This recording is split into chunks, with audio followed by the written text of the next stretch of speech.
I was on double duty. There's more. But I had the absolute honor of serving as director of the Afro-American Cultural Center at Yale, which, as many of you know, we affectionately call the House. For about 5 of those years, the 50th anniversary celebration co-chairs and I have been planning this amazing weekend to reconnect you to the House's legacy, our community, and to our bright future. On behalf of my co-chairs, Don Roman, Yale College class of 1971, Cheryl Carter, where y'all at? Cheryl Carter, Yale College class of 1982, and Tamika Bethel McCare, Yale College class of 2011. Yes, please stand up, please stand up. I welcome you all at long last, to the House's 50th anniversary. Thank you all, Don, Cheryl, and Tamika. Thank you for your dedication, your hard work, and your humor for these past years. A lot of folks don't know that we actually were just cleared to hold these events in person 2 months ago, really 2 months ago. And so we did about 2 years of planning within those 2 months. So we hope that you are enjoying these amazing sessions, our celebration of the arts yesterday, and what we have for you tomorrow. We have many to recognize as we officially open up this weekend celebration, but I want to first acknowledge the Quinnipiac Nation, upon whose land Yale has built this university for students and our campus community to learn, to grow, to work. And when we acknowledge the traditional land that we stand on, we remember and we honor our forebears, our elders, and our connection to the earth. We recognize a longer and richer story that informs our present and shapes our future. The 50th anniversary celebration has been supported with the generous support of the Office of the President and tremendous involvement and support from the Yale Alumni Association and the Yale Black Alumni Association, YBAA. Thank you.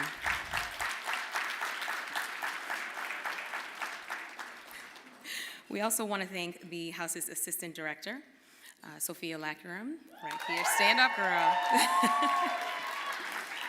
And also our colleagues in Yale Conferences and Events, Jen Zaccaro, Kelly Villette, and Chella Mokoro, for all their support to bring this event to fruition.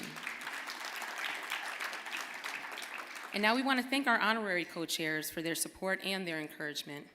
And these folks are Hugh Price, Mildred Robinson, Craig Foster, Deborah Britton, Kweku Ohene Frempong, Ralph Dawson, Kurt Schmoke, Dwight Rayford, Vera Wells, Sheila Jackson-Lee, Constance Royster, Lawrence Larry Thompson, Jan DeChabert, Henry Louis Gates Jr., Victor Cheers, Caroline Jackson-Smith, Bisa Williams, Reverend Dwight Andrews, Elizabeth Alexander, Bill Lighton, Maxim Thorne, Beatrice Sibley's, Erica Turnipseed Webb, and the legendary Dean Pamela George. There was a lot of folks. There's a lot of folks we had cheering us on, and thank you all for the ways that you have continued to lift up the House community and remind us of our roots. And I want to give our utmost respect and gratitude to the House's founders, Don Ogilvie, Yale College class of 1968, Armstead Robinson, Yale College class of 1969, and Glenn DeChabert, Yale College class of 1970, for having the vision that they did as young students. And the Black Student Alliance at Yale, some of you all know it as BSA, and some of us now know it as BSA. And either way, it's amazing. To push for, and in 1969, establish the Afro-American Cultural Center at Yale and Afro-American Studies, to work with the university to increase Black enrollment and retention, and to strengthen relations between Black Yale and Black New Haven. And these 4 primary concerns remain the cornerstone of the House to date.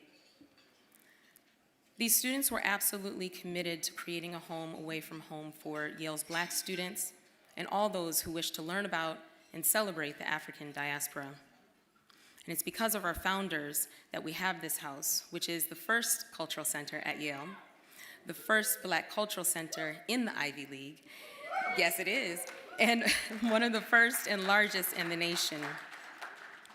And it's because of our engaged students, alumni, faculty, staff, administrators, and community members that our beloved house will continue to thrive in its next 50 years. As many of you heard me say last night, our anniversary theme, Renaissance and Revolution, celebrating 50 years of the Afro-American Cultural Center's legacy at Yale and beyond, acknowledges the decades of achievement and disruptive innovation born of the House. Some may recall that the House's first newsletter, entitled Renaissance, documented the various achievements of and happenings within the House community. Certainly, the House's founding itself was a revolutionary act, and the House's beloved community has helped revolutionize higher education in the areas of ethnic studies, student services and development, diversity, equity, and inclusion, and not to mention countless fields which our community members have helped impact and shape on an international level. Today, the House has 6 major programming areas that shape our approach and our community's experience of our work: new student outreach programming, student success programming, student leadership development with over 35 affiliated student organizations, intercultural and social justice programming, civic engagement initiatives that have brought together our student and local communities here in New Haven, but also have carried our students to Brazil, to Morocco, and to Ghana. We have tons of resources, services, events, and traditions that we invite all our constituents to engage with, regardless of their university affiliation. We have an extraordinarily amazing, beautiful, legendary, iconic night planned for you all, honoring all this rich history, recognizing the many who helped build this community, and celebrating together in the way that only we can. So now, I'd like to invite Dr. Ade Obayemi and Richard Ramsey, Yale College class of 2004, to the stage to lead us in Lift Every Voice and Sing. On the back of your programs, there are the lyrics in case you need them there.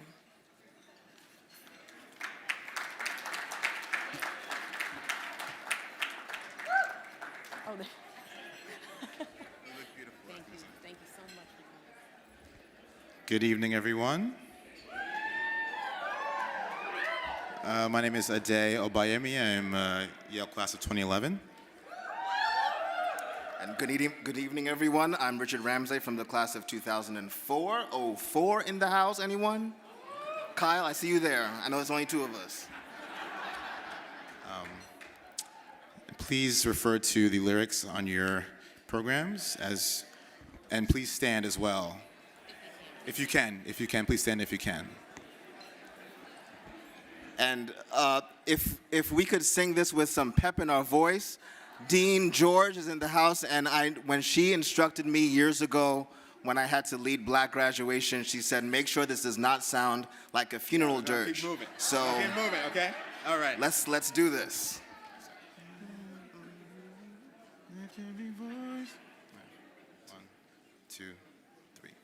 Lift every voice and sing till earth and heaven ring.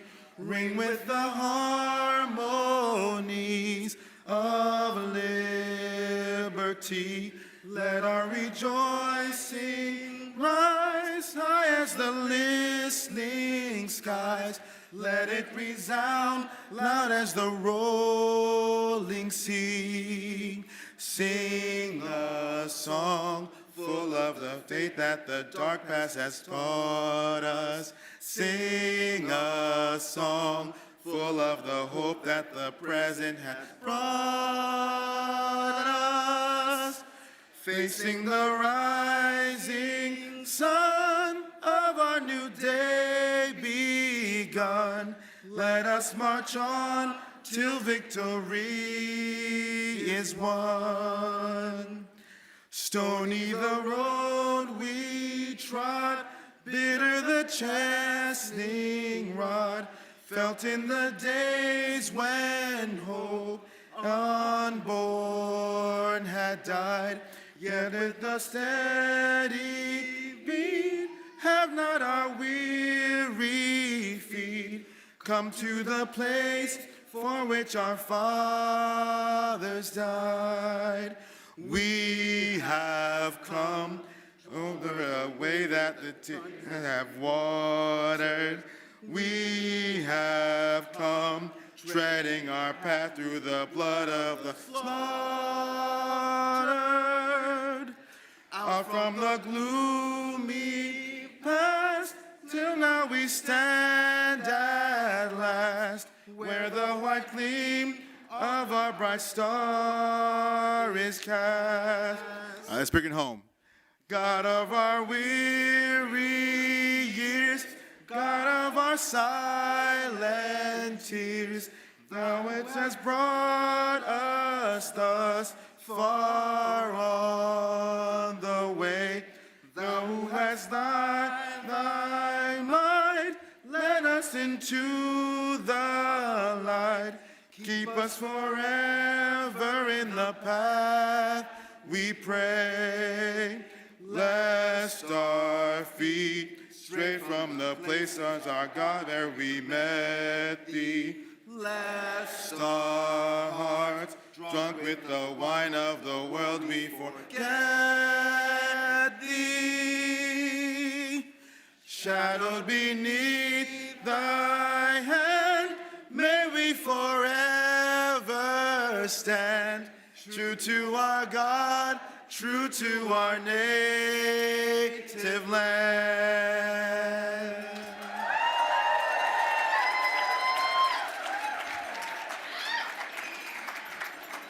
Thank you. You can't tell me that's not the most beautiful. I love it, I love it, I love it. Thank you. And now I would like to invite, thank you, that was lively, thank you. I would like to now invite, can I have your attention, please? Can I have your attention, please? Now I'm gonna have to do the, if you hear me.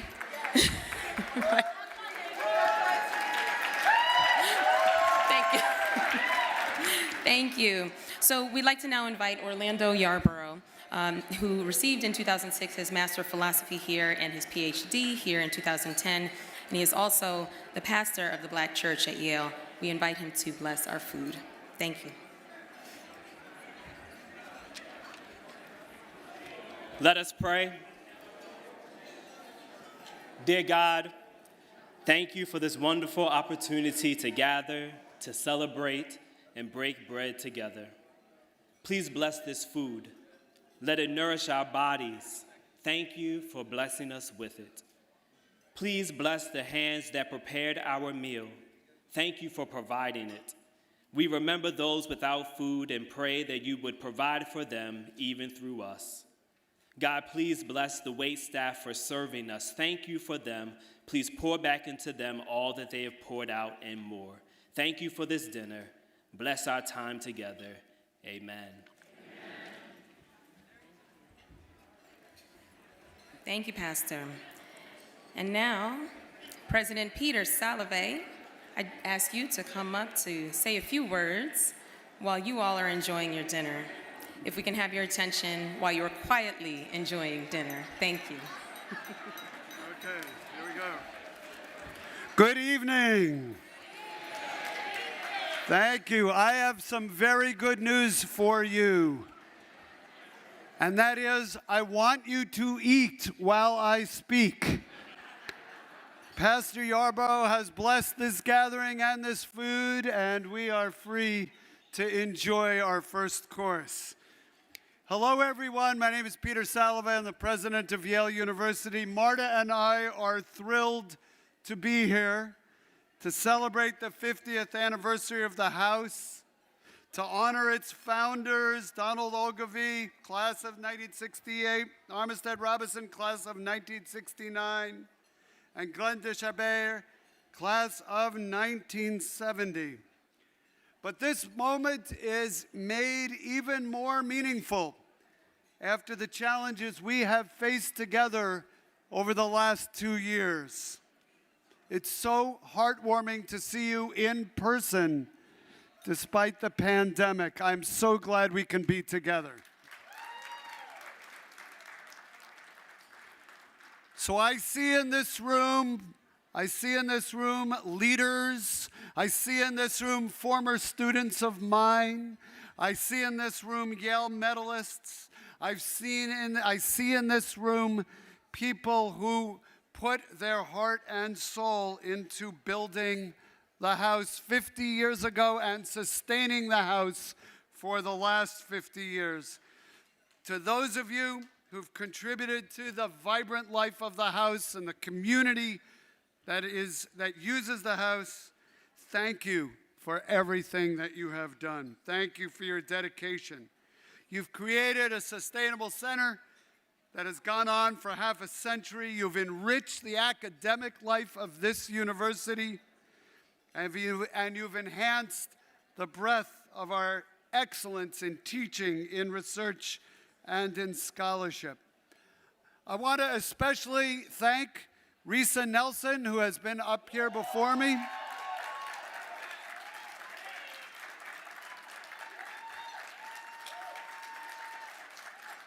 I think you all know Risa's story. She has been an exemplary leader of the house. She came to Yale as a New Haven native. She understood the spirit of the house. From day one, she approached her role as director with that vision of roots, rebirth, and renaissance.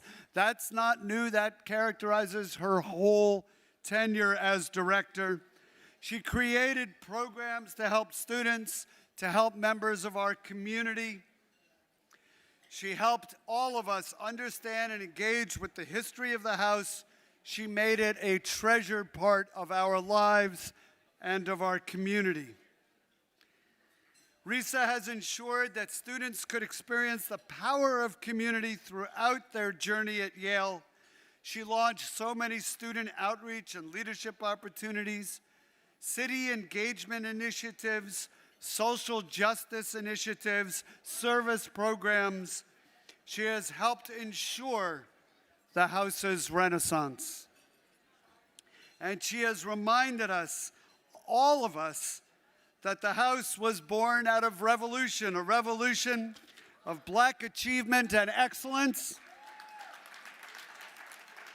For the house, for Yale, and for communities around the world in every sector. Indeed, lift every voice and sing till earth and heaven ring. As many of you know, Risa has taken on a new leadership role for Yale. She will be the Director of Diversity, Equity, and Inclusion for the University Library System.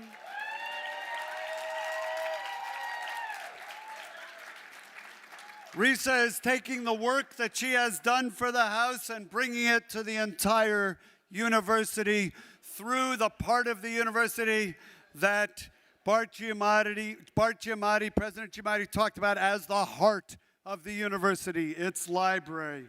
I'm so excited about what she will do with our students, with our faculty, with our community in this new position. She's built such a strong foundation at the house. I know her successor will continue the successes that the house has seen under her leadership. So can I ask everyone to join me in thanking Risa for her service to the house, to Yale, and for organizing this reunion.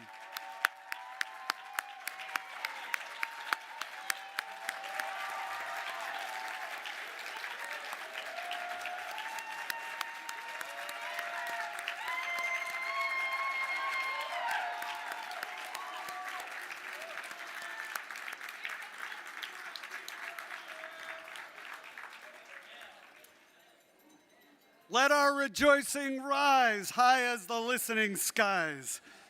The evening is also meaningful for other reasons. This is the Bouchet Ball, right? And the awards program. And we are going to recognize the remarkable contributions of Black faculty, staff, alumni, community members, and students across the university. At a time when the spirit of division in our country and around the world seems to be growing, it is even more important for us to be together to honor the spirit of the scholar and teacher Edward Alexander Bouchet, who graduated from Yale College in 1874, received his PhD in 1876, and was the first African American to earn a PhD in the United States. And he did that here at Yale, where he also was elected to Phi Beta Kappa, I believe the first African American member of Phi Beta Kappa. He was an extraordinary scholar, a devoted teacher, and a community advocate.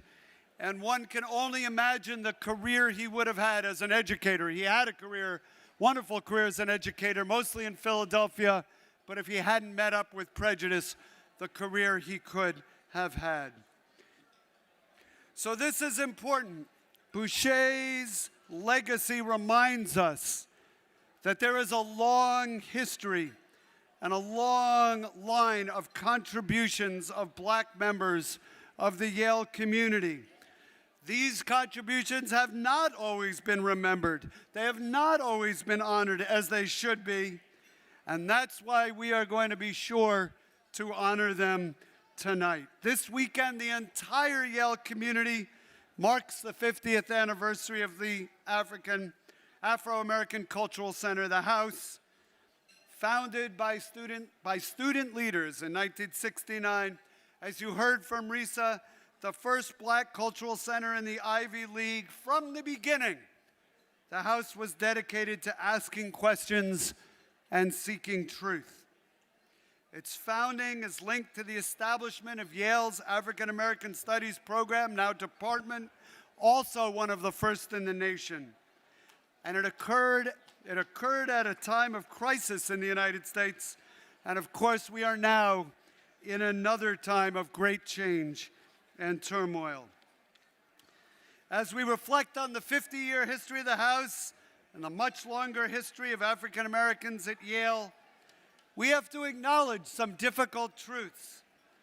This institution, much like our nation, much like the world, has not always understood or appreciated the great contributions of black students, faculty, staff, and alumni. There's been silence. There's sometimes been erasure when there should have been gratitude and recognition. And that's why these anniversaries are important. They give us an opportunity to hear and listen to the multitude of voices and experiences that have always been part of Yale University.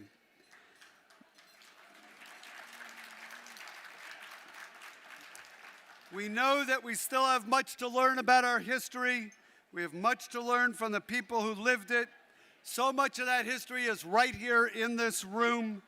It lives in the stories we tell each other. It lives in the memories of our alumni. The history is woven into house traditions. Our students carry on those traditions today. This is a history that must be remembered, must be celebrated, must be taught. So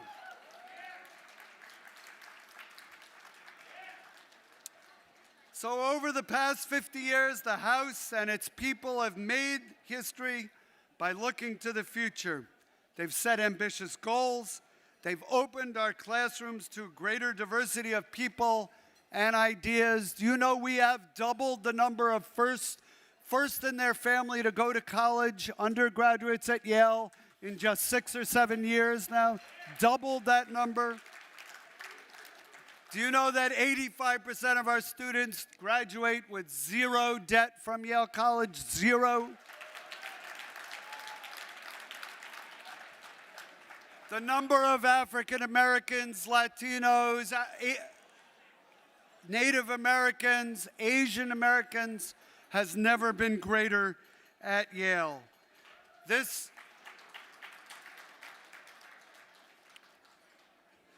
Tonight, as we honor Edward Bouchet, as we honor the rich legacy of black and African American students, alumni, faculty, staff, and neighbors, we look to the future with optimism. We take inspiration from the courage, from the vision of those who came before us, and we commit to carrying on their work, affirming the principles that have long guided the people of Yale, that knowledge and new ideas are essential for solving the world's greatest challenges, that service and leadership are at the core of Yale's mission. The house symbolizes that vibrant legacy left to us by the students of the 1960s and 1970s. And I look forward to the work we will do together to build on that legacy. Our collaboration and understanding will advance our search for light and truth. We know that this search, this commitment to Lux et Veritas is stronger and more successful when we open our doors wider, when we welcome and invite all to contribute. Our shared aspirations demand the best from all of us. They ensure that the people of Yale will continue to examine the world as it is, but also imagine how it could be. In commemorating the past 50 years, we find so much to celebrate and honor as we carry on this work for the benefit of future generations. Thank you all for being here tonight. Thank you all for what you have done on behalf of the Yale community and our world. Thank you so much.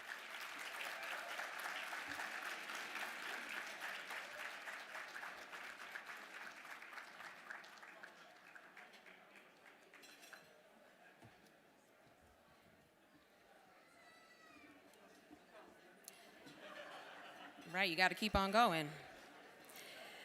So, President Salve, thank you so much for your support of the House and of our anniversary celebration. I know you are all so excited to see each other. This is a great reunion. It is lively. We are connected. But if I can ask you all to kind of keep it to a hush while we honor our history and our awardees tonight, we would really, really love that. Thank you.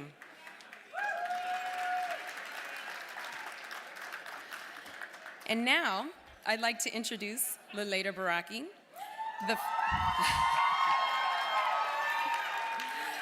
the first black woman to serve, y'all didn't hear me, the first black woman to serve as the president of Yale College Council, which is essentially our student government here, and the Yvette Estefan, class of 2018, and co-planner of this event, who will kick us off with our awards. Thank you.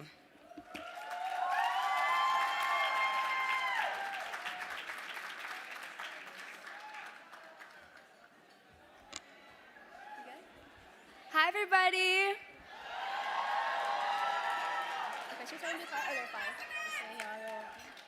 Okay, so I was asked to share my favorite memory of, I guess, being a black student at the House and just working at the House. And I was literally sitting right there and I just could not think of one because everything about the House I just absolutely love. When I think about the House, I think about the two amazing women that I look up to, Dean Nelson and A.D. Sophia. They have shown me what it means to celebrate your blackness, to own up to everything that you've accomplished, and to share that with the world. And I guess every single amazing memory I have is with my other half, Athelia Holt. Yes, I think I learned what true sisterhood looks like. I found someone who empowers me every single day and that I just aspire to be. We've planned things for first years all year, and I think that the House has just shown me what real community is, and I can't wait to take that with me when I leave Yale. Thank you.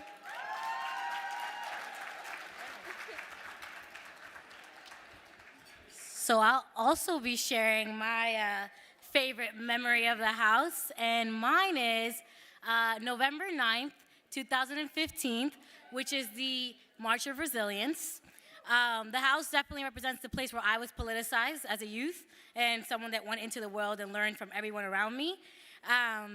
And yeah, on November 9th, I was taking Freedom and Identities with Jafari Allen in Black Cultures. And we were in the founder's room taking class, and I remember just leaving that class, going downstairs to the lighting room, and we were training de-escalators. We walk outside, and there were hundreds of people there. To this day, that's the largest demonstration in Yale's history, and it's what brought a lot of the changes that came out after that. So that's my favorite memory of the House, and it spurred a lot of other hundreds of memories, I will say, probably, since I'm still here somehow. But yeah, and probably for a little bit longer, so that's that. But anyways, we are so excited to welcome all of you back. So many of you have been the giants whose shoulders we stand on, and we're so excited to continue to learn through y'all for 50 more years probably. So with that, I am going to introduce Cheryl Carter. Where are we at? Oh, right here, class of 1982, who will give a first award. Thank you, ladies. Good evening, everyone. We are so pleased to see so many of you in attendance tonight. I'm here on behalf of the awards committee for this event. When we were considering who to nominate and who to select for these awards, we had a really difficult choice because Yale alum are pretty phenomenal. So this is not, the names that we're going to share with you are not by any means representative of all of the excellence that's in the room. It is people who have risen to our attention and we thought were worthy of notice during this 50th anniversary. First, we cannot spend enough time thinking about those whose shoulders we do stand on. That would be Armstead Robinson, Don Ogilvy, and Glenn D. Chabert. We are very fortunate this evening because we have members of the Ogilvy family with us, the daughter Samantha and the son Don Jr. Let's stand up.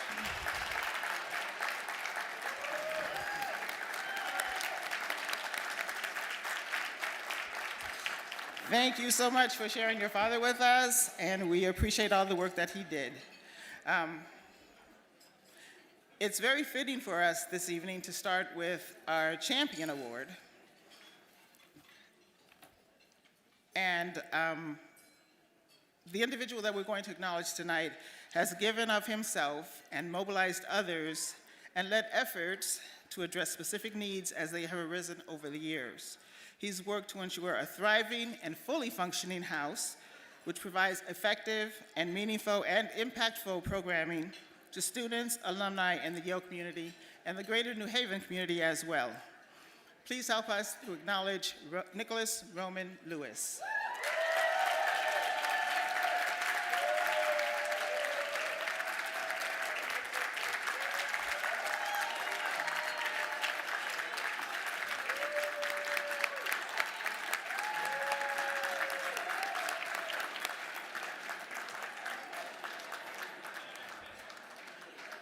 So when we think about this award, we think about what is a champion.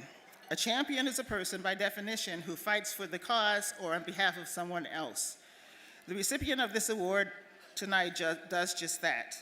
In terms of titles, Nicholas Roman Lewis is the Senior Director of Shared Interest and Identity Groups at the Yale Alumni Association. He's also an entertainment lawyer, an arts aficionado, a connoisseur, and an entrepreneur of arts who has represented clients on Broadway and in the worlds of film and books. His quite impressive bio is in the website and on Crowd Compass, so take a look at that if you like to. When we think about the programming, you know this is tough for me. When we think about the programming that Nicholas has performed for the House and also for YAA, it can only be labeled as excellent. But the essence of Nicholas's work is not the essence of Nicholas. He's not limited to a professional title or an accomplishment. The essence of Nicholas can be seen in the way that he moves through the world.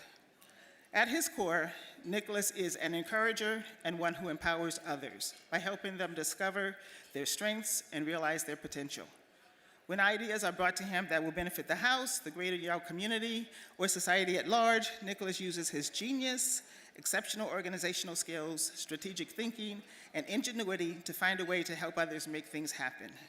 The size of his heart is tremendous, and his generosity of spirit often appears limitless. Yet, Nicholas is a realist. When a plan or a proposal is not well thought out, or is not as robust as it could be, Nicholas will gently, and sometimes not gently, offer a solution or a suggestion and challenge critical thinking. But by being steadfast and firm in his convictions, Nicholas helps others grow. He has the ability to see leadership qualities in others before they see them in themselves, and he builds on those qualities.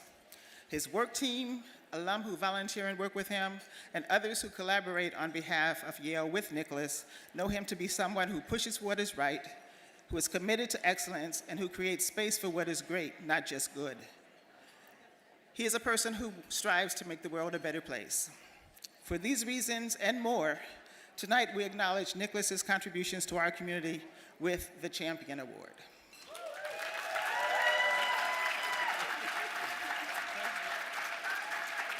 So I say my little 2 cents now.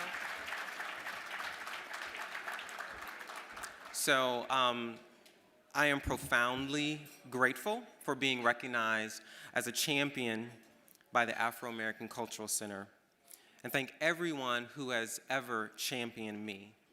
Most importantly, my parents, who showed me what it is to be a leader. Stand for your beliefs and never be silent in the face of inequality. On this, our 50th anniversary, I acknowledge the bold legacy of which I am a part. It is often stated that we stand upon the shoulders of giants, but in reality, we stand upon the shoulders of everyday people who do the work of giants. These are the people I acknowledge who make up the fabric of Yale. It is both our labor and our brilliance that has made Yale exceptional for over 300 years. Never forget that we, Black people, Black bodies, Black minds, just don't deserve a place at Yale's table. We built the table.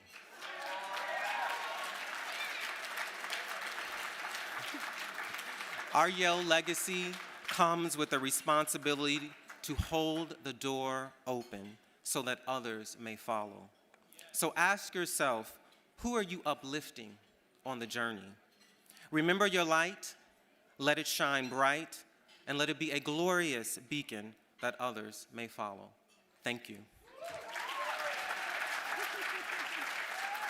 Thank you so much.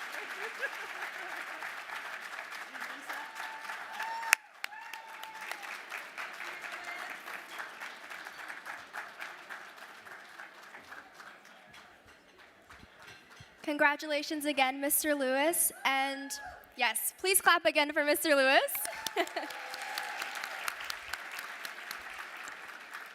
And now Dean Nelson will come up to for the next award. Yeah.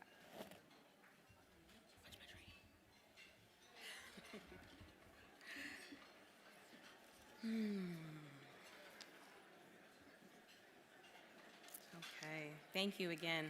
And Nicholas, that is so well deserved. Someone who's been my personal champion in mentoring. Great support here. Thank you. Didn't go through all of these. Okay, so we are now going to talk about one of my favorites. One of many of our favorites, actually. This is the Excellence in Education Award. This individual serves as an outstanding educator in the African American Studies department here at Yale. Her scholarship and commitment to Black excellence complements and support the mission of the House. Please join us in acknowledging Crystal Feimster.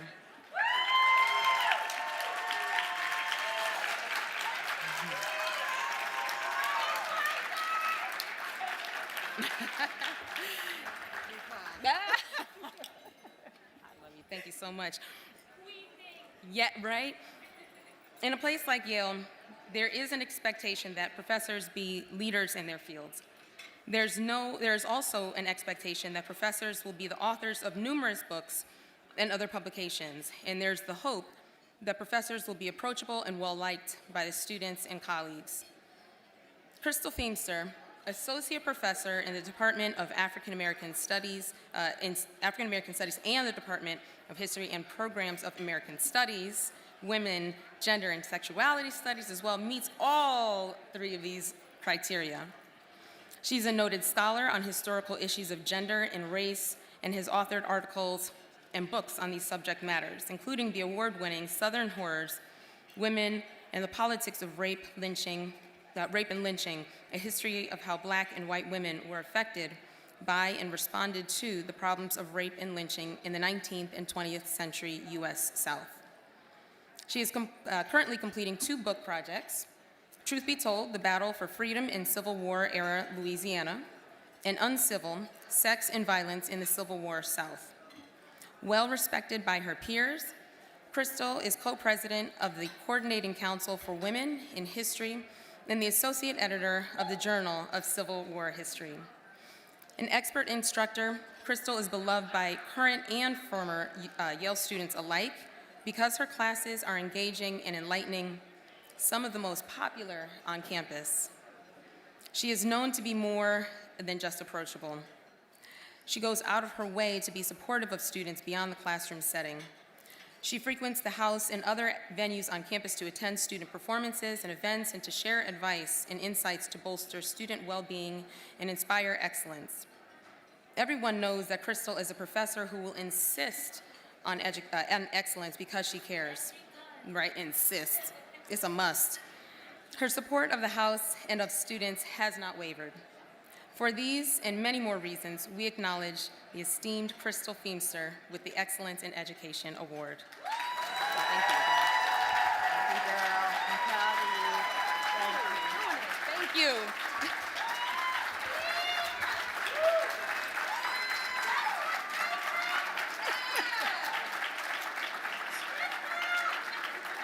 Thank you. I want to first just thank Dean Nelson, who is an amazing scholar, activist, leader, dean, friend, mother, daughter. I know that the only reason I'm getting this award in some ways is because Dean Nelson made the house a space where I felt like I was welcome and that my work was valued, and that I could have a home on campus outside of African American Studies Department. But I also know that I'm here because of the young people in the 60s who fought for the house and fought for African American Studies. And it is the first African American Studies department in this country. Not at the Ivies, but in this country. And I know that whatever comes in these next 50 years, that the House and African American Studies will do that work together. And it is in honor of my students. I always say that my classes and the work that I do here at Yale is only possible because of the students. They push me, they inspire me to do more, to be better. And so I know that with the students and what the House offers them, they're going to force and push AFAM, African American Studies Department, to do more. They're going to push the university to continue to support and build the program in African American Studies. And for those alumni whose children will be attending Yale, tell them to major in African American Studies. Thank you.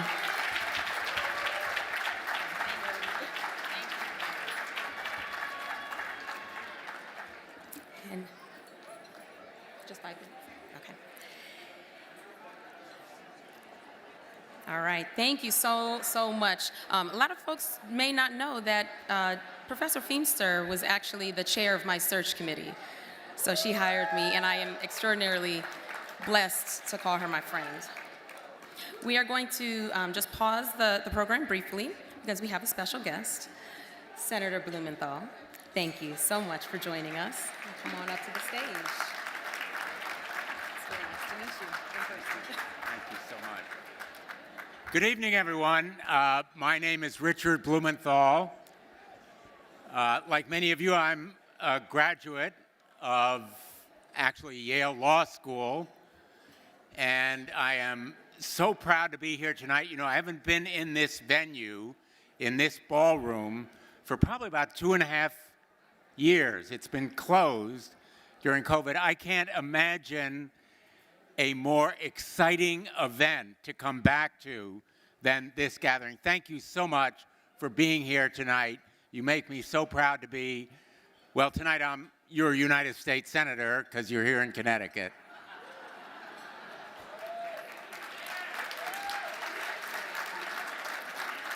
I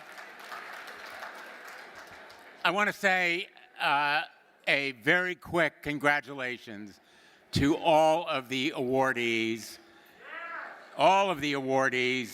most especially to Dean Pamela George, Reverend Dwight Anderson, and posthumously to Robert Farris Thompson, but most especially to my wonderful colleague and friend Sheila Jackson Lee for her Lifetime Achievement Award. Now, I want to tell you something about her, and this is really important. I'm on the Judiciary Committee of the United States Senate. We considered over 5 days, and it was kind of a rough time, the nomination of Ketanji Brown Jackson to be the United States Supreme Court Justice.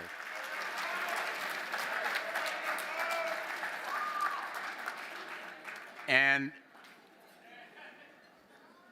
Congresswoman Lee was there every single day. She was in that chamber every single day, and her presence sent a powerful message that you are sending tonight, that nomination was long overdue. We still have a lot of work to do, and she is going to be one of the great United States Supreme Court justices of all time.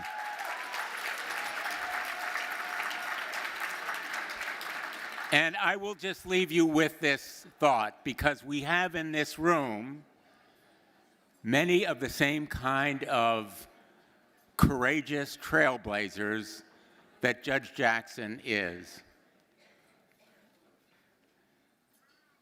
She told us that she stood on the shoulders of people who have come before her parents who were there too, educators, school teachers in the Florida schools, Judge Constance Baker Motley, a daughter of New Haven, a daughter of this very town.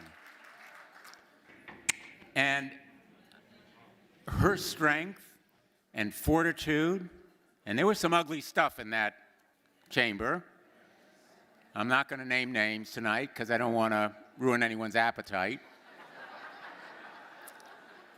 But she handled it with such grace and dignity, such intellect, and real courage. There are going to be a lot of women and men who regard her as a role model, the first black woman to serve on the United States Supreme Court, making history right before our eyes. When I voted for her, I looked up at the gallery when the vote was counted, and the galleries were full of people cheering, applause. And just as they will stand on her shoulders, a lot of folks have stood and will stand on yours. That's one of the reasons that we celebrate tonight, the Afro-American Cultural Center. Thank you for your leadership. Thank you, every one of you, for your leadership. I'm proud that Yale has supported this wonderful cultural center. It is a model for the country, and you are really sending an amazing message by being here tonight, coming together on this 50th anniversary. Thank you so, so much. Thank you.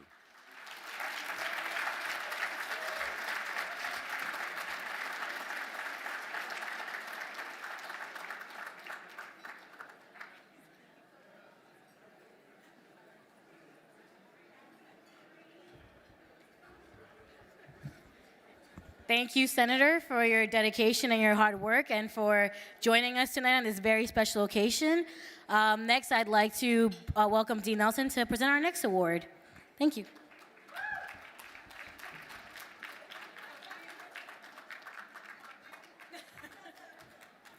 All right. Wonderful. Thank you again.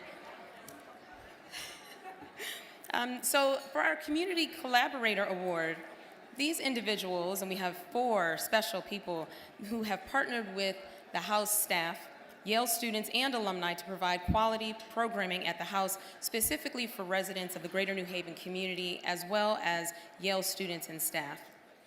Please join us in acknowledging our 4 Community Collaborator Award recipients, starting off with Ali Tacho Kamara. For decades now, when approaching 211 Park Street, you could tell that it was Saturday morning because of the drums, the sounds of the traditional folkloric drumming emanating from the building and streaming out into the surrounding areas. And that music has touched a chord in our hearts and reminded us instinctively that the House is indeed a place where our connections to the continent are ingrained and nourished. Doesn't that just make sense for a place called the Afro-American Cultural Center? Teaching West African drumming classes, Tacho, who, he's just been kind of the president. It's like, of course, everybody knows Tacho, or Drummer Man, has been the source of these musical renditions for many years. Tacho was introduced to traditional dancing and drumming at the young age of 6, as he grew up in a small village in Guinea. In 1978, he expanded his passion for dance, honing the skills in the art of street dance, learning acrobatics, and eventually teaching the folkloric dances of his home region. In 1986, Tacho was spotted by a representative of the renowned local dance company called Le Ballet de Goufisa. I tried. And was asked, I practiced and I tried. Was asked to join the company. His trajectory as a dancer and drummer continued from there, leading him to travel the world, teaching choreography and coaching other dancers, which finally led him to Connecticut in 1995. And now he continues to teach workshops on dance and drumming at the House, and we are glad that he does. Because of his continuous contribution to the culture at the House, we award Tacho with the Community Collaborator Award. Come on up. Come on up and say your thing.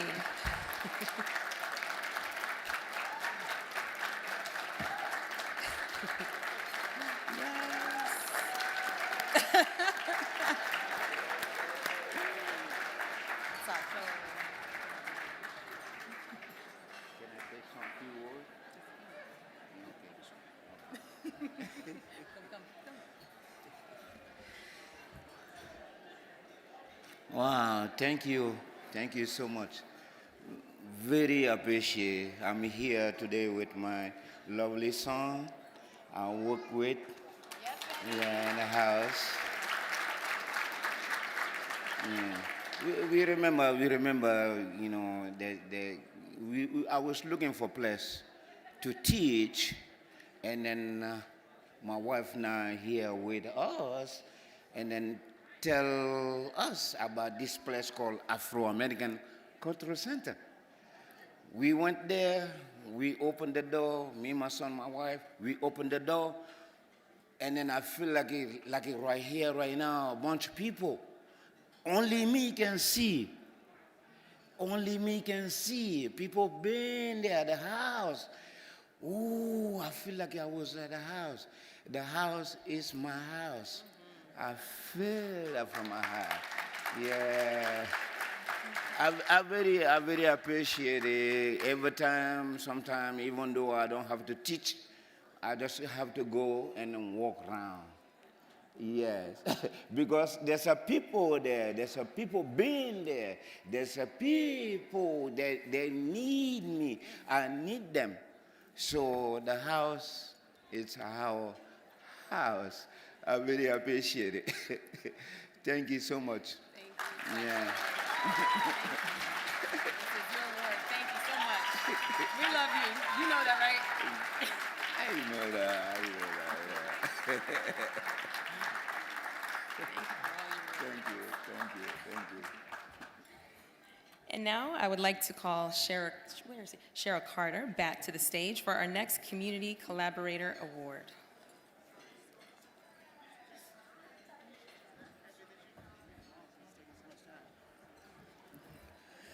So, there is power in storytelling.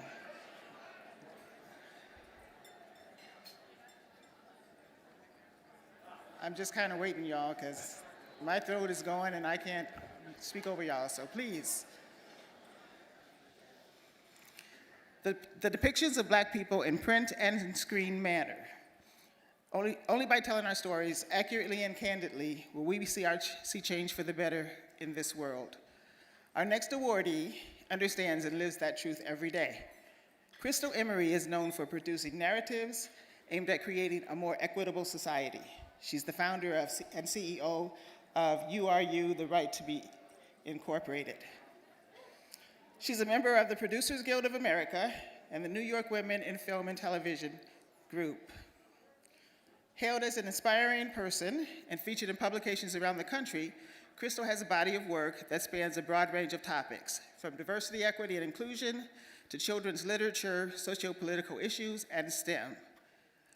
Her accomplishments are laudable, and you can find them on the website. We're not going to read them all. Her writings include a book called Against All Odds, Black Women in Medicine, Master Builders in the Modern World. She's been a keynote speaker at distinguished institutions, including the National Academy of Science, National Institute of Health, the National Organization on Disability, Respectability, TEDx Beacon Street, TEDx Boston, the National Security Agency, and Kaiser Permanente. Now you may wonder what this acclaimed filmmaker has to do with us.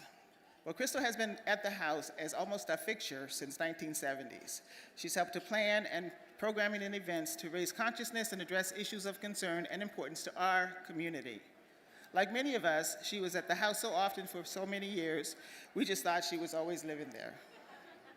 For these reasons, because of all of her accomplishments and contributions to the house, we are honoring Crystal Emery with a Community Collaborator Award.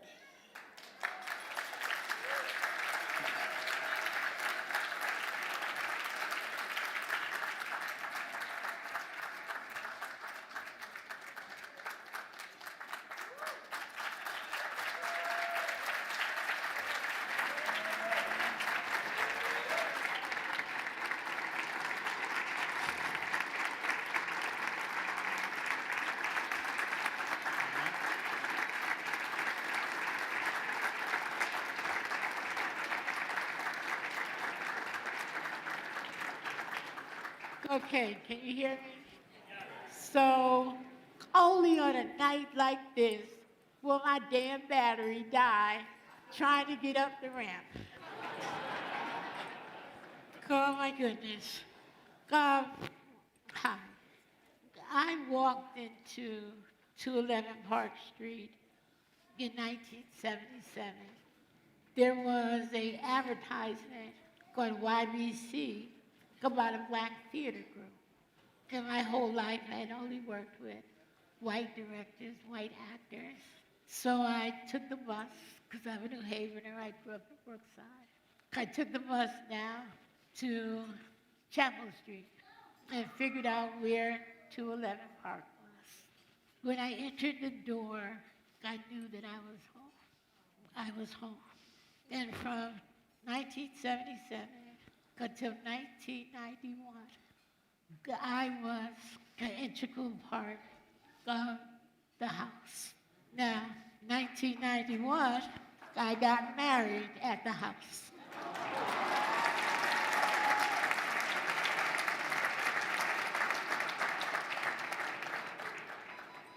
In 1978, Khalid had taken me under his wing. Okay, the next thing I know, I was invited to be part of a Macy program. So lots of you consider me a community member. But I attended Yale in 1978 as a junior at Hill House for 2 classes each season, and 1 class at Hill House. In 1979, I took 2 classes each semester. Well, 10 years ago, I was doing a project with Josiah Macy's. And I was talking with the CEO, George, and he said, you know, we did a program in New Haven called the Macy's program. And by the way, that beep that you hear is my breathing machine saying we got a short amount of energy. But George at Josiah Macy's started talking about a program that they did in New Haven in the 1970s. And I said, I thought that Macy's store funded that program, but it ended up being Josiah Macy's. So I'm not sure if that makes me a Yale alumni or a community member. But what it did make me was the house taught me so many things. To be able to sit in a room and listen to Nat Adderley Jr. play the piano. To be able to listen to Winston practice his first sermons. To be able to be Ntozake Shange. And I was 16. And she took me places in New York that you should never take a 16-year-old to. But I was a different kind of 16-year-old. I am who I am, and the best of who I am is because of the house. And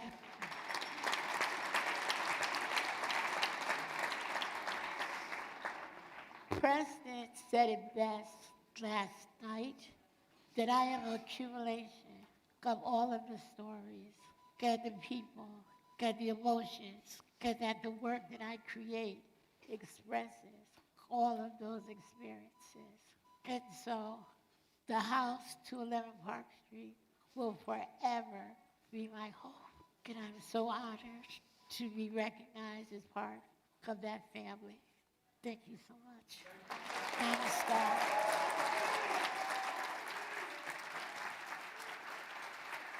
I don't know how to get back off.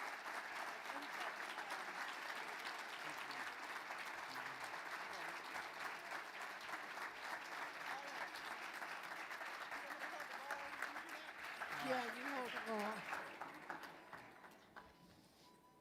CJ, where am I? Other round. Which way do I go? A little bit? A little?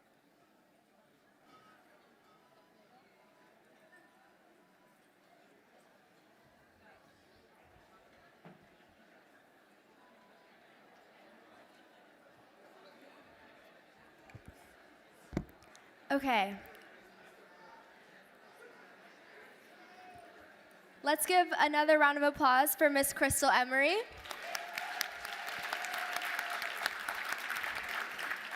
And I'd like to invite Dean Nelson back to the stage for our next Community Collaborator Award.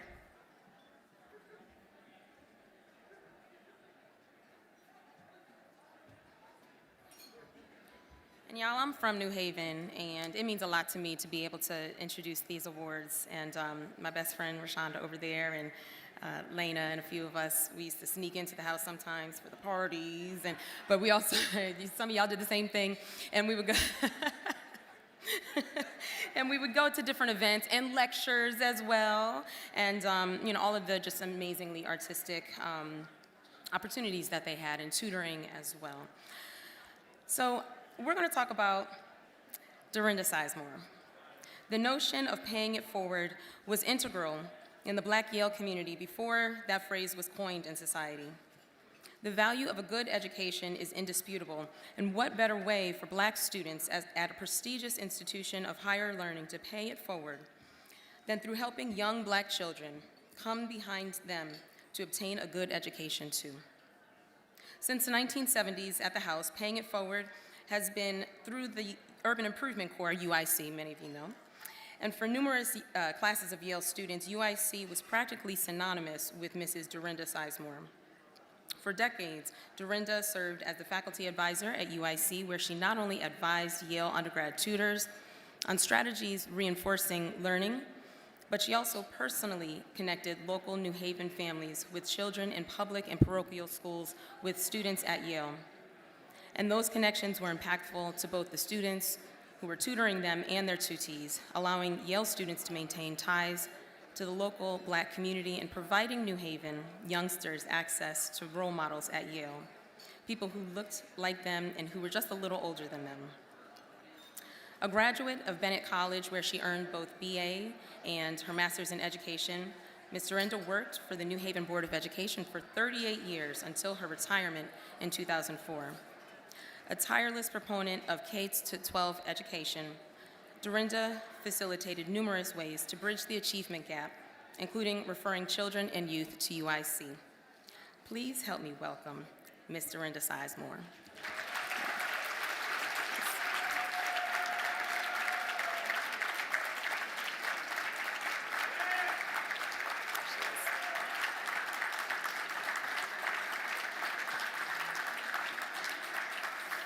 You got it?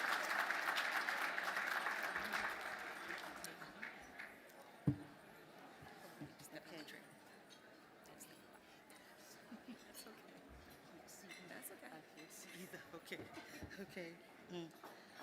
To the House Committee, members, Co-Chair Cheryl L. Carter, who persevered. She must have called me 7 times and insisted on my contacting her.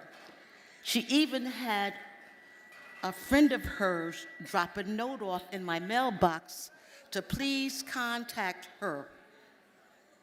I didn't get a chance. An hour later, she was calling me.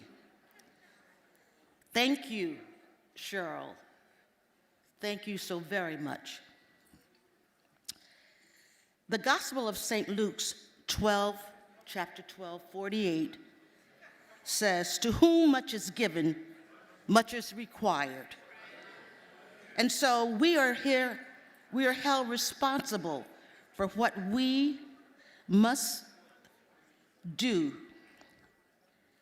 We are held responsible for what we must do, if we have been blessed with talents, wealth, knowledge, time, and the like.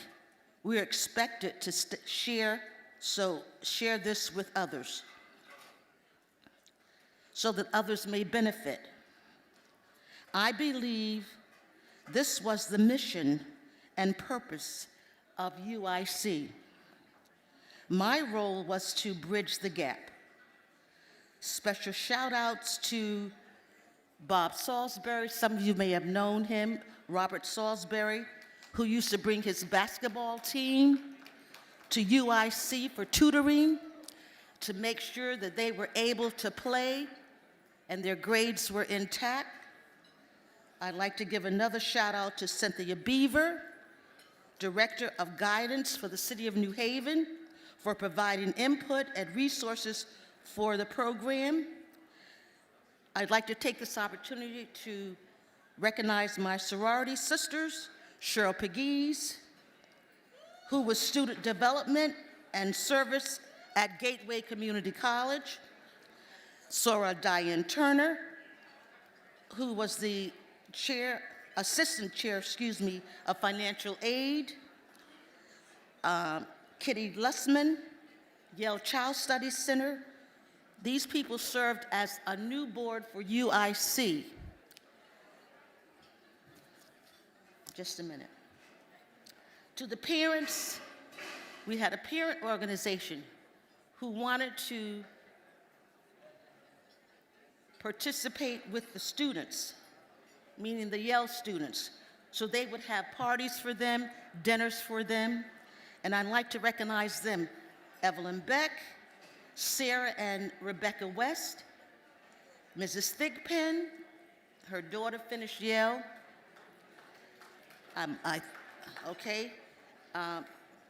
Miss Johnny Mae Johnson, Mr. and Mrs. Robinson, for ongoing services with food and the like for the UIC tutors. The Urban Improvement Corps was a very important program to the greater New Haven community. When children see role models that look like them, they tend to emulate that behavior, which produces a positive outcome. Our motto, each one teach one. Finally, I'd like to thank my husband, John, and my daughter, Alexis, for sharing me with the UIC community. And most of all, I'd like to truly, I am humble, excuse me, by this. Thank you, Cheryl.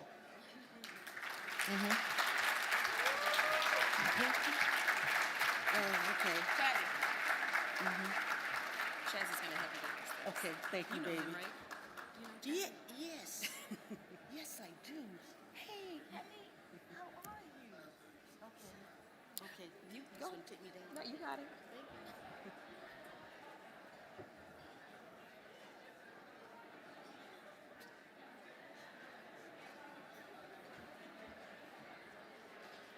Thank you so much. Thank you so much. So now, Willie, Bubba, and Rita Charles. Many of you know them. The house has always felt like a home because there have always been people there who cared about Black Yale students. Beginning in the early 70s, two people who made the house feel like home were Willie Bubba Charles Sr. and his wife Rita Charles. Bubba was a Yale officer who began his career with Yale in 1970, and he retired in November of 2004. Because of his care and his concern for Black Yale students, he was regularly requested by student organizations to work events around campus, including parties that were held at the house. A charge nurse by profession, Rita was also a chef whose catered meals were the regular mainstay for card games and other social events at the house on a regular basis, and for special events such as the Yale-Harvard weekend, Parents' Weekend, and graduation. As Rita's food and Bubba's kindness endeared them to students, the feeling was mutual. Bubba's children at home knew that their parents considered the Yale students as part of their extended family. The affection was mutual and real. For the support and care that Willie, Bubba, and Rita Charles provided to Yale students for decades, they are awarded the Community Collaborator Award. And this award will be accepted by Miss Letitia Charles.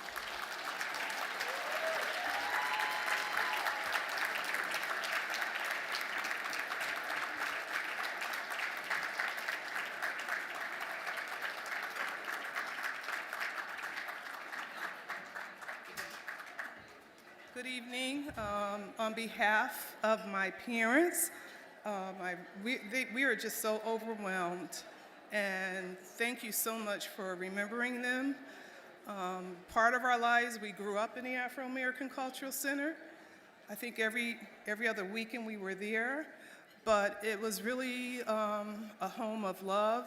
I have such fond memories of Khalid, Lum, and all the changes that were taking place. But I would really like to thank you. I know my mom and dad are saying you wish you had our ribs tonight, but thank you. Letitia.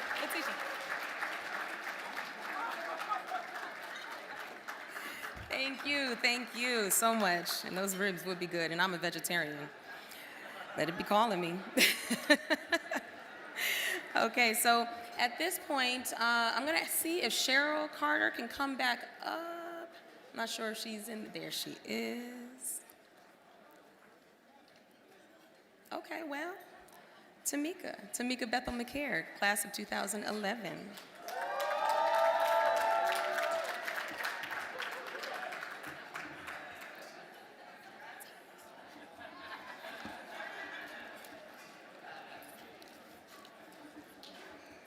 I don't know.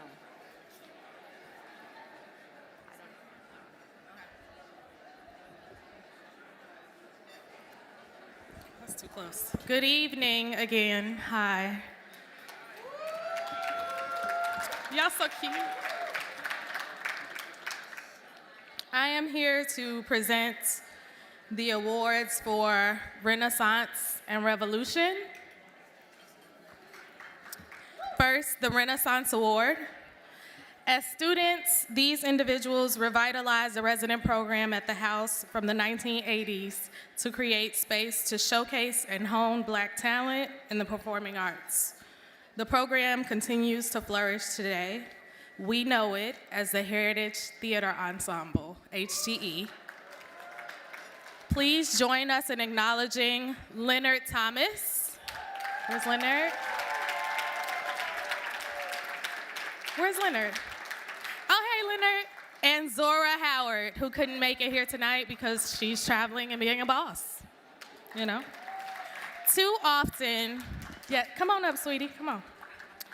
Too often would Black creatives be limited in opportunities because they're told they cannot be cast in roles because the characters were not written for ethnic performers. Or their original stories are rejected because audiences want to see real urban characters on the stage and on screen, which are in reality stereotypical and inauthentic. This restrictive vision of who Black people are and how they should be depicted is insulting and could also be very discouraging. But,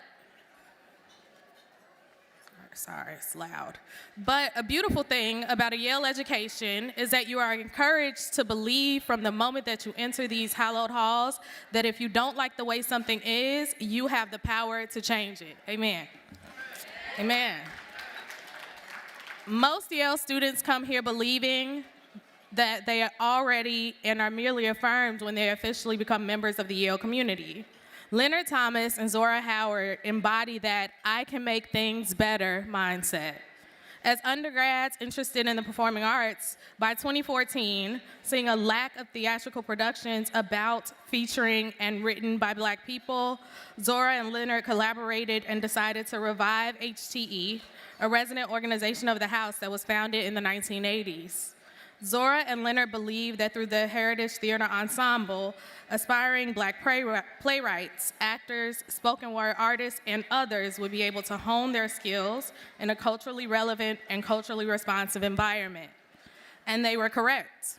HTE continues to thrive on campus and is one of the resident organizations making its way back from the challenges on campus due to COVID.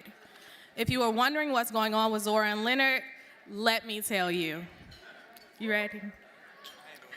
You're doing all the things. I'm gonna tell. After graduating from Yale, Leonard worked at Bank of America Merrill Lynch in NYC as an investment banking analyst, but that wasn't his calling. He decided that while understanding money management was important, being an investment banker was not for him. So he left Wall Street and enrolled at the American Conservatory Theater to receive his MFA in acting. You did that.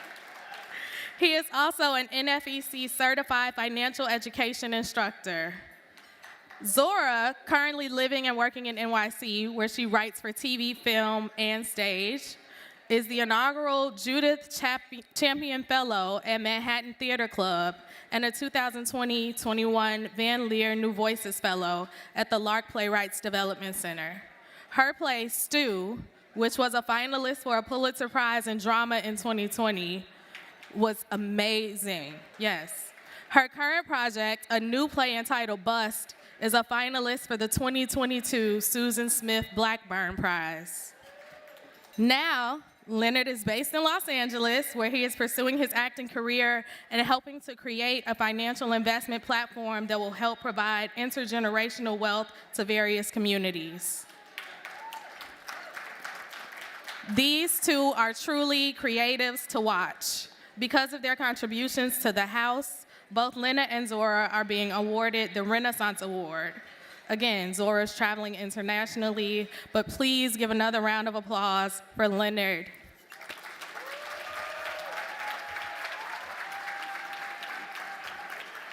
Thank you, thank you. Good evening, everyone. I'm humbled, honored, and thankful and grateful to be receiving this award along with my dear friend, the incomparable Zora Howard. Back when we were here at Yale, we just were operating in our purpose as student staff, bringing back HTE, and being very involved in the Black community. But we're receiving this award because of those who came before us. We didn't start HTE, we merely brought it back. So thank you to the alums who founded that organization so that we could pick up that mantle and carry it. We were building on fertile ground, so thank you. But we also want to thank the students who then took the mantle from us, who ran it and who still carry the torch today. So again, thank you to the current undergraduates and to those who will carry it for the next 50 years and beyond. Thank you so much and have a great night.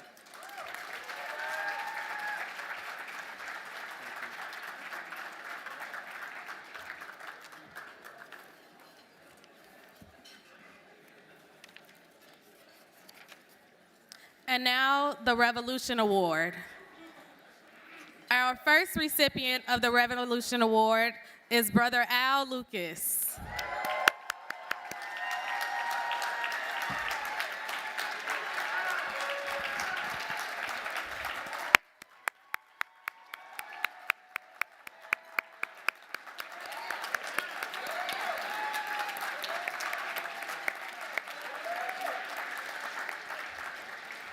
In order for Black Yale and the House community to remain strong, we must make sure that we continuously strengthen and build connections between all members of our community. That includes Black students and alumni, because Black students become Black alumni. And we must maintain connections with the New Haven community. For these connections to occur, we need strong leaders to prioritize unity so that we can change the world. Yale alum and New Haven resident Al Lucas is such a leader. It's you, Brother Al. It's you. Al is the Director of Legislative Services for the Board of Alders in New Haven and is often featured as a motivational speaker with youth on topics that include civic engagement and political affairs, and has received numerous awards for his decades of service to the New Haven and wider African American community. He is a former board member. Yes, there's more, y'all know. He is the former board member of the Alpha Phi Alpha Fraternity Incorporated. And much of his service to the community has been completed with and on behalf of the Alphas. Because of his contributions, Al has been recognized with Lifetime Service Awards from chapters of Alpha Kappa Alpha Sorority Incorporated, Zeta Phi Beta Sorority Incorporated, Omega Psi Phi Fraternity Incorporated, and Alpha Phi Alpha Fraternity Incorporated. Al is known to have the goal of uniting students and alumni alike because of his volunteerism with YBAA and various student orgs at the House. Because of his commitment to changing the world through unity, Al Lucas is being awarded the Revolution Award.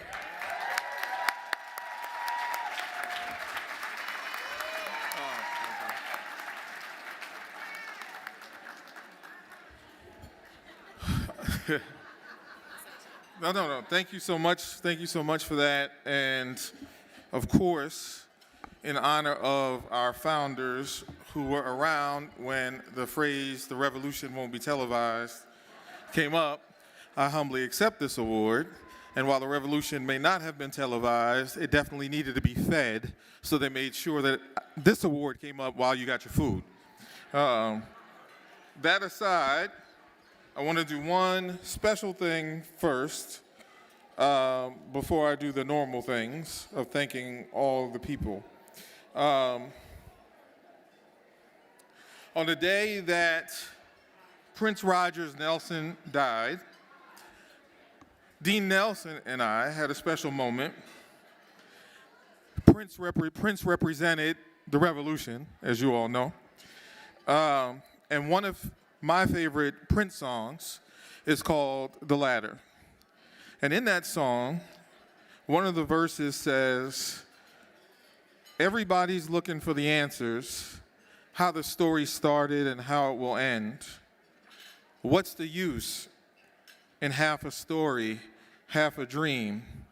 You have to climb all of the steps in between." I say everybody's looking for the ladder. Everybody wants salvation of the soul. The steps that you take are no easy road.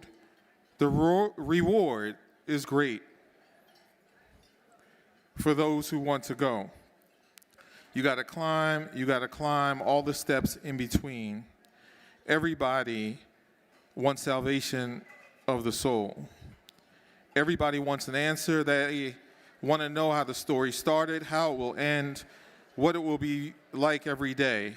What's the use in half a story, half a dream? You have to climb all the steps in between. So I say that because every time we come into the house, we climb those steps, and all of our stories are connected to those steps, coming in and coming out. The urban legend here in New Haven is, if you ever need to find Brother Al, he's only in one of four places. He's either at home, which is rare. He's at work, which is often. He's on his way in between, or he's at the house. Those are the only 4 places that you find Brother Al. And so for me and for all of you who have found a moment, a time, a season, a reason to be at the house, to be a part of the house, I want to thank you all for what you have done, because of you, we are, and because of us, they will be. And I just want to thank one last group of people, and then I'll thank my family and get off. The walls of the house. I want to thank the walls of the house because they can't talk. Now, for any of you that are not, that are guests of those of us that have been in the house, ask them afterwards what I'm talking about, all right? So thank you to the walls of the house. Thank you to the staff. Thank you to the community members who have come in and out. Thank you to my family members. My beautiful wife, Marjorie's here. My sister is here, Carolyn. My beautiful niece, Victoria, is here. My YBAA Connecticut family is here. Thank you guys for that. All of the Black Greeks for all that we've done. All of you've done, especially the brothers of Alpha Phi Alpha, for without 06, without whom there would be no house. Patricia Melton, waving over there, thank you. And finally, I want to thank the spirits of the ancestors that actually, yes, give it up for the spirits of the ancestors that actually drive everything we do consciously and unconsciously. So thank you all. I appreciate it, and the revolution will be fed.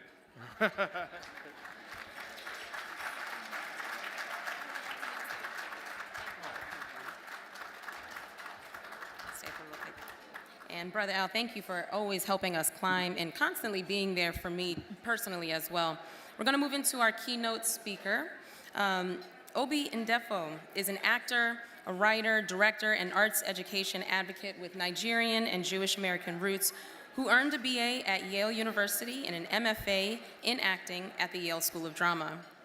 Following his time at Yale, Ndefo began working as an actor, with a career including 3 seasons on Dawson's Creek and Stargate SG-1, in pivotal roles, some Trekkies here, pivotal roles on Star Trek, Deep Space Nine, Star Trek Voyager, The West Wing, The Wayans Brothers, and The Jamie Foxx Show.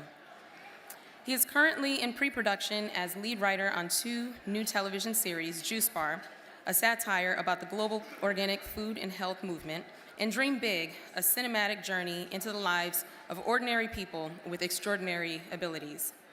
Ndefo is also the founder of the arts education nonprofit and multicultural content collective Arts Alliance for Humanity, bringing artists together from around the world to unite and uplift the planet.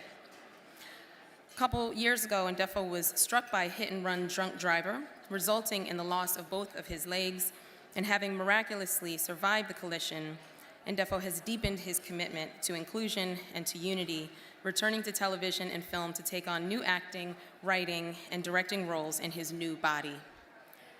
Come on up. Thank you for joining us.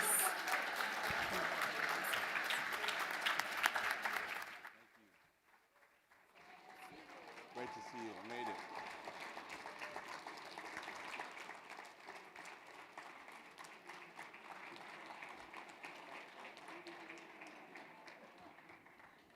Good evening, everyone. Okay. Wow, this is an incredible sight, you know, just to be up here. Just the incredible shades, such a beautiful rainbow. It's just amazing. Yeah, it's amazing. It's beautiful. Beautiful. How is this all created? It's a mystery. Okay, this is what I have to say. Let's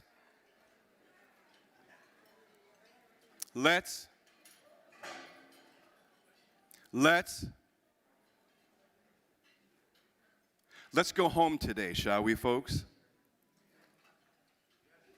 Let's go home today, right now. How do we do that? I want to talk today about love. Love, to me, is the most powerful force in the universe. This is what I believe. And if we can allow love to take the lead, we're going to be fine. Actually, more than fine. My family, we're going to be quite a bit more than fine. And I believe that the presence of love is eternal, undying, and constantly, dynamically growing. In truth, love is what we are. It's what our insides are made of. And if what I'm saying to you today holds true, we don't ever die. Ever. We grow, we evolve, and we deepen. A 6-year-old daughter stands up straight and asks her mother, unsure, "How am I, Mom? How do I look?" And the loving mother says, "You look great. My daughter, you look great." A 23-year-old man speaking to someone about his beloved soon-to-be wife, Dorcas, says, "I love Dorcas. I love her well and true. She says she loves me, and I know she does. We'll be married soon, and our children will be healthy and strong." A young man in his 20s makes a phone call to his mother late one night, out of the blue, to say to his mom, just to say, "Mom, I love you." I've been known to do that sometimes, not enough. "I love you. I love you. I love you." Is it that simple? Is it that simple? Now, what is this force, this inexplicable energy and reality? As plain as bread, as here as my face is here with you right now. I can't say I can truly define fully in the words or with my mind, but maybe you might agree that we tend to know love when we feel it, right, in our body and our soul. Love courses through our hearts and through the cells of our body, just like nutrients from the soil and the light from the sun courses through the trees and the rainforest. It is our lifeblood, our intestinal connective tissue, always there, even when we can't see it. Frequently, I have not been able to see it. Poet Maya Angelou said, "Love recognizes no barriers. It jumps hurdles, leaps fences, right, penetrates walls to arrive at its destination full of hope." A bit more than 50 years ago, my father came to the U.S. from Nigeria to go to college, a love of knowledge in his soul, to go to Berkeley in California. And he fell in love with my mother, a fellow student at Berkeley, and they had me and my sister in California. Love is powerful. It is powerful. Love has carried us through some of the darkest and heaviest moments in our time. When I lost my father about almost 4 years ago to a long journey with prostate cancer, I think one of the last things he said to me was telling me, "I love you," I think 11 or 12 times, whispering so softly in a row, a soft whisper, "I love you. I love you. I love you. I love you."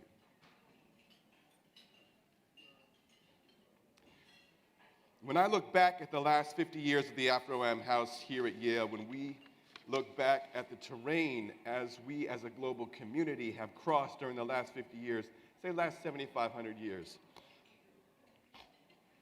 pardon me, a mere half page in the chapter of recent history, we see the power of love to endure in our hearts through the unimaginable. That daughter who said to her mother, "How am I, Mom? How do I look?" And the mother who said, "You looked great," that was Tova, a 6-year-old child in Auschwitz, naked, asking her mother if she looked decent enough to be passed up by the oncoming SS soldiers and avoid being sent to the crematorium. Or a similar fate, like the other millions of children, men and women, roughly 6 million Jews, 11 million other minorities, who were systematically killed during 1941 to 1945. Tova survived, her mother did not. How did we come through that? Going back a handful of years, that 23-year-old man speaking about his beloved soon-to-be wife Dorcas was saying that he loved her to a slave owner in the South. That man was a quote-unquote slave who was about to be separated from his soon-to-be wife Dorcas on the auction block by being sold separately from his love. He was pleading for the ability to stay with her with him, so that they may grow together and have children together. This is not that long ago. The remnants of that nonsense, of that sickness, of that disease are still in this room.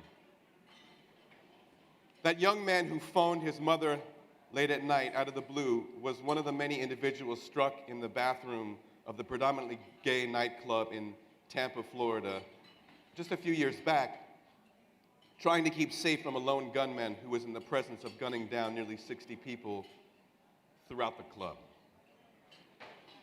On the relatively recent evening of August 17, 2019, as I was leaving the health food market with the salads and kombuchas from my usual daily raw vegan meal, a car being steered by a drunk driver drove directly into my body, going about 40 to 50 miles per hour.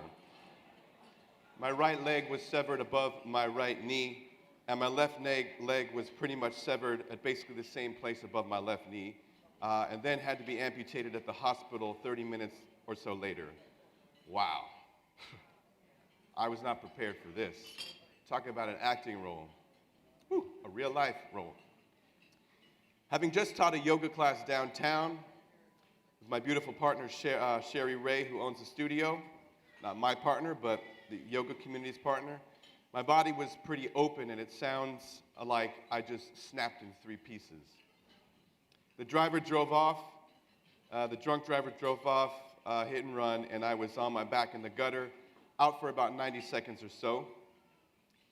Still pretty healthy from the yoga class, you know, like bamboo, just pop. Okay. It's a little exaggeration, I wasn't that cool. And he kept talking to me, and then I came to alertness. There was this amazing man, a local chef, who had seen me laying there, thought I was maybe a homeless person in the gutter, very gradually stopped his car and came to my side. He yelled for anyone nearby to call 911, and he kept talking to me, asking me my name, and hopefully keeping me in the here and now. You know, and I just, when I went to the bathroom, I had to pee a few minutes ago, and I was like, do I have time? She got about 5 to 7 minutes. I was like, okay, I think I can manage that, I think. There was a gentleman who introduced himself, I think he's sitting over there, who is a veteran from Panama, and got a bullet that entered through his neck and then out his arm, through his neck and out his spine, and he showed me the wounds. And we were just sort of like, he was saying, God bless you. I'm like, God bless you. No, God bless you. You know, and I see, you know, the wheelchairs and the walkers and this kind of stuff, and this is stuff you can see, you know. We're in so many pieces, you know, and so far be it from me to say, you know, what injuries that we all suffer is how do you compare one to the other? And so I think a lot of people can relate here, whether it's your legs or body parts. There's my brother,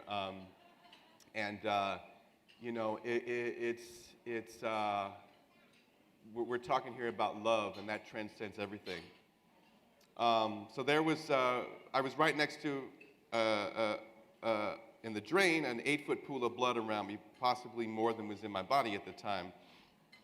I'm not sure that's what it felt like inside that sound. I'm not sure if you could call what I was experiencing pain.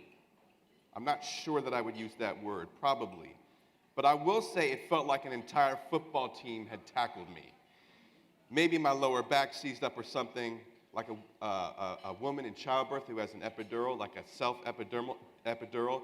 But I asked Chef Alberto to hold my hand, to turn me on my side and hold my hand. He did, yes, he did.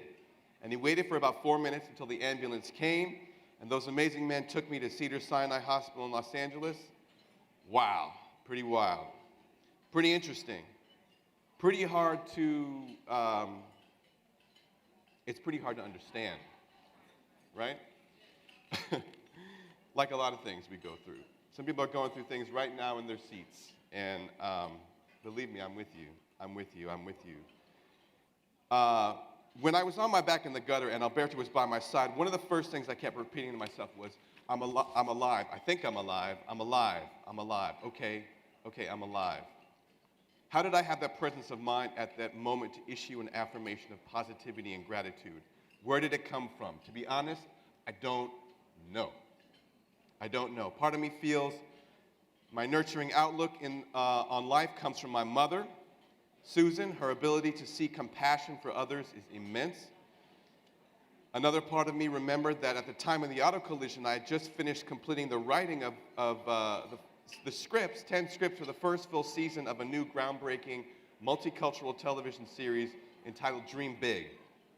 That night, I had planned to go home right after my regular health food market trip and do some last-minute revisions on those scripts. The scripted series, Dream Big, follows the intersecting lives of 5 diverse characters, 5 seemingly ordinary people with hidden extraordinary talents. In the latter half of season 1, one of the characters has a daughter with a secret gift of her own, which is the ability to imagine herself literally being physically at pivotal moments in history. One of those moments rechronicled in episodes 8, 9, and 10 of the final year of Dr. Martin Luther King's life, actually from the inspired March on Washington to the sanitation workers' strike in Memphis. And Martin's final speech in the night before leaving us, where he proclaimed, it really doesn't matter what happens to me now, because I've been to the mountaintop. Mine eyes have seen the glory of the coming of the Lord. I've since come to the realizations of my mind and heart that no one ever dies, ever. It's a common classical physics principle that energy is neither created nor destroyed. If one only changes form and unfolds or evolves. Energy only changes form. And quantum physics holds that a molecule or an object can be in 2 places at one time. As difficult as that is to comprehend for all the science people out here. And quantum biology is becoming clear to us and is presenting its truths that the soul is a scientific entity, right? As real, as present, as anything else we can see, touch, taste, smell, or feel. I am begging you to believe and understand that much of this very fabric of the soul, which is eternal, highly flexible, and beautifully undying, is love. I can assure you that the senses are not everything. We can't see everything, we can't touch everything, but believe me, it's here. If you think I'm here, anyone that thinks I'm here right now, I would probably say, perhaps, but I would likely say, in many ways I am not. What you are hearing is not me. It is not me you see. It is love coming through me to the best of my ability. Myself as a vessel, as a vehicle.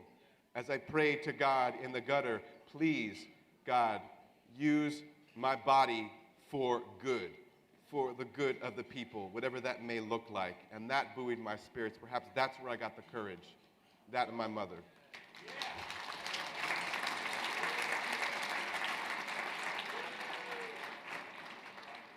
These are not my words. Gandhi's words were not his words. Martin Luther King Jr.'s words were not his words. This is where the voice comes from. This is where the soul comes from. This is where the love comes from. It doesn't come from us. It doesn't come from us. It comes through us.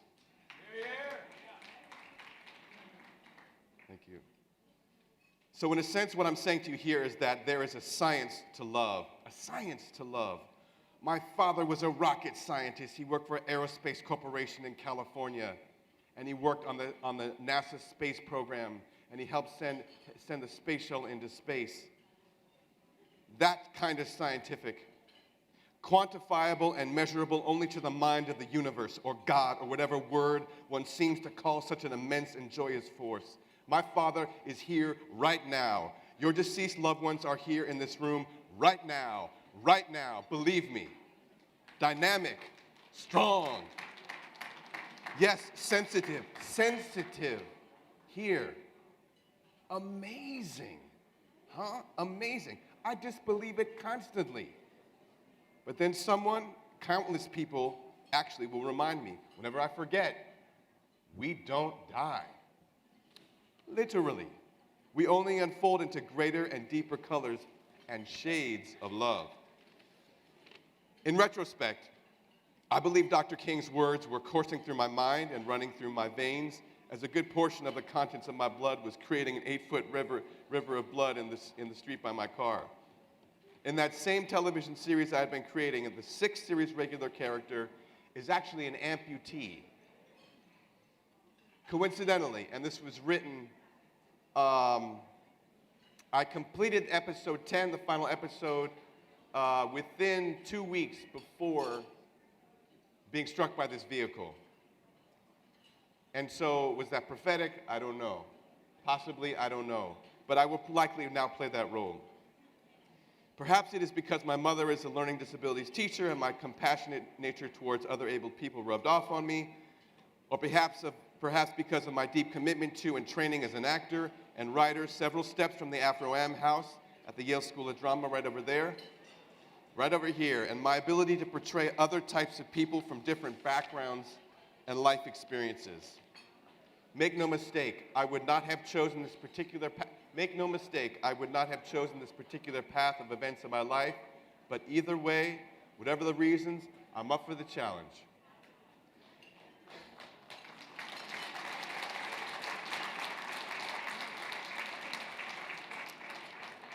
To conclude, as Maya said, love recognizes no barriers, it jumps hurdles, leaps fences, penetrates walls to arrive at its destination full of hope.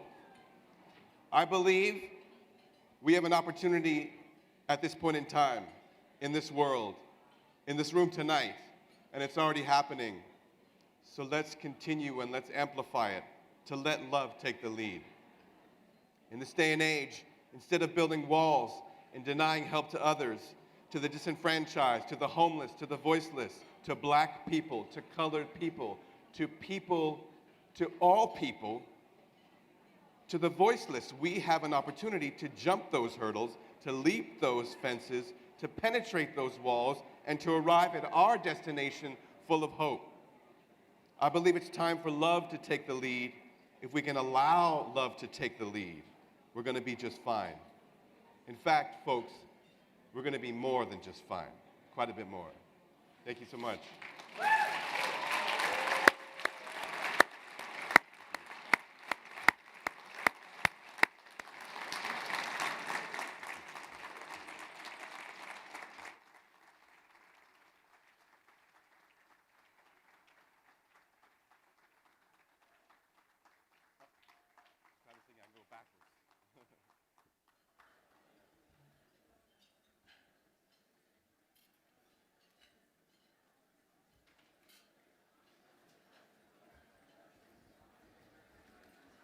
Please give Obi another round of applause.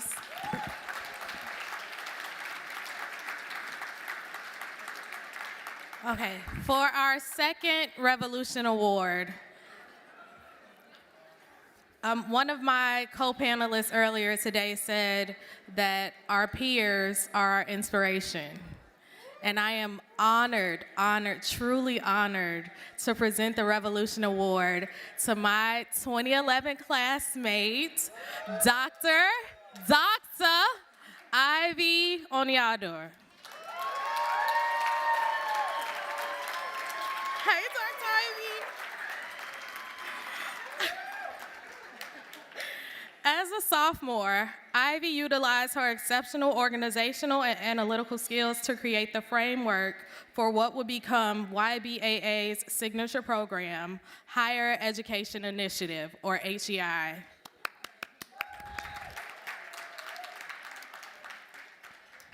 She utilized her skills to engage and inspire others to recruit fellow students to participate in the program, some of whom are here today.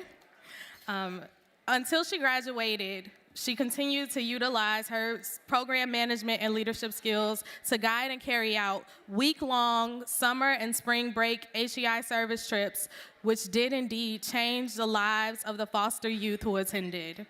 While heading up this project, she also served as a student liaison to YBAA. Her insights and suggestions helped to inform various other YBAA programming.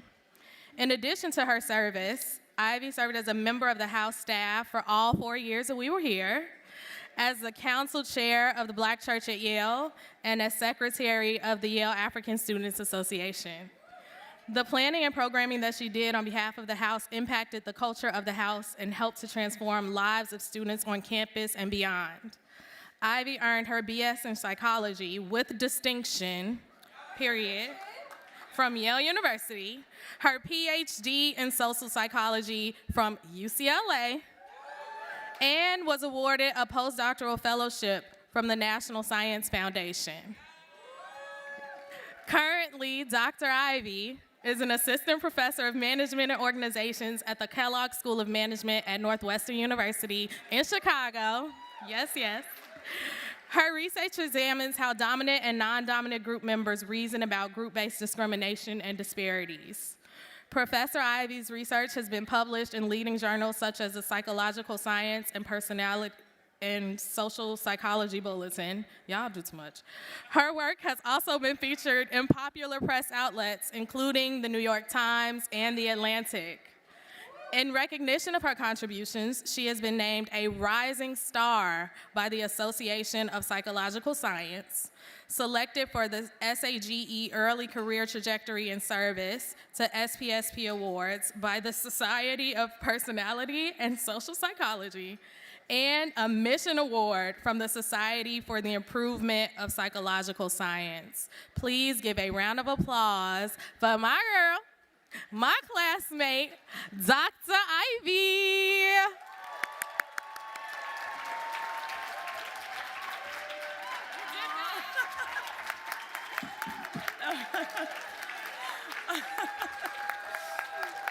Thank you all so much. Thank you all so much. If you heard a little ruckus earlier, it's because I was really excited to get up here, and I started walking, and then I had to sit back down. So it's an honor to be here. I'm so glad. It's just amazing to be back. This is actually my 3rd anniversary. The first anniversary that I was at was the 40th. I was on a panel. The second that I was at was the 45th. I moderated a panel, and now I'm here at the 50th receiving an award. So, and there's nothing like being honored by your community, by the people that you love and care for. One of the professors earlier today talked about origin stories, so if you'll grant me, I want to share a little bit of mine. I was born in Nigeria, so shout out to all the Nigerians. Hey. And I grew up in LA. And growing up, I had quite a time trying to understand the racial dynamics in the United States. I was coming up against racism at school and stereotypes. I was supposed to be not as smart as the white children, and I didn't understand because I was much smarter than them. And so it was hard to find my place and figure out how I fit. But then I came to Yale. And I found the Afro-American Cultural Center at Yale with all of these folks here. And it was clear that there was a place that could embody all of my complexity, all of my identities, where I could be myself, where I was loved and carried for 4 years and for the last 15 years, which is actually wild. That's been 15 years.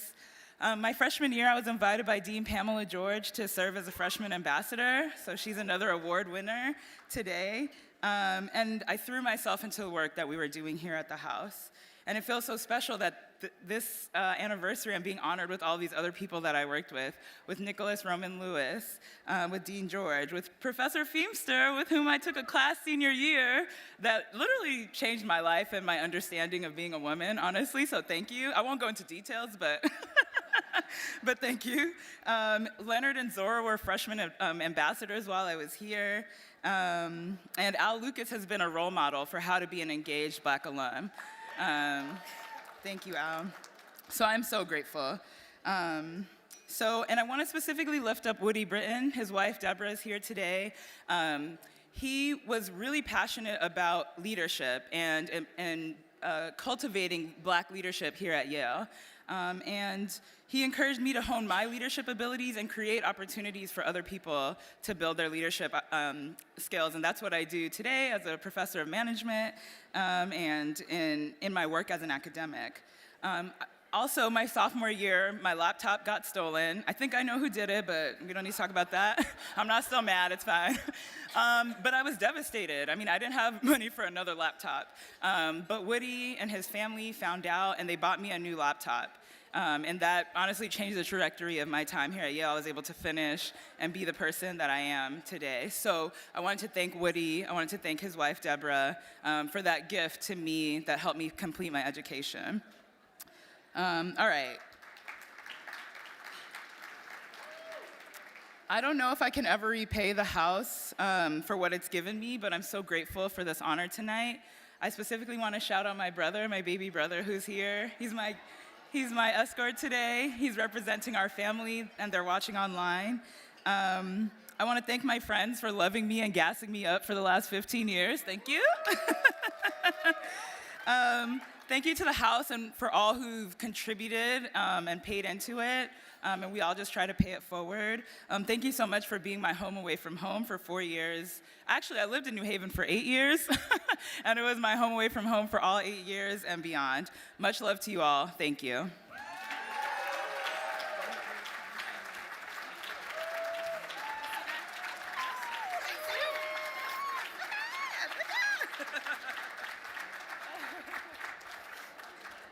Now I'll pass it back to Wes and Yvetti.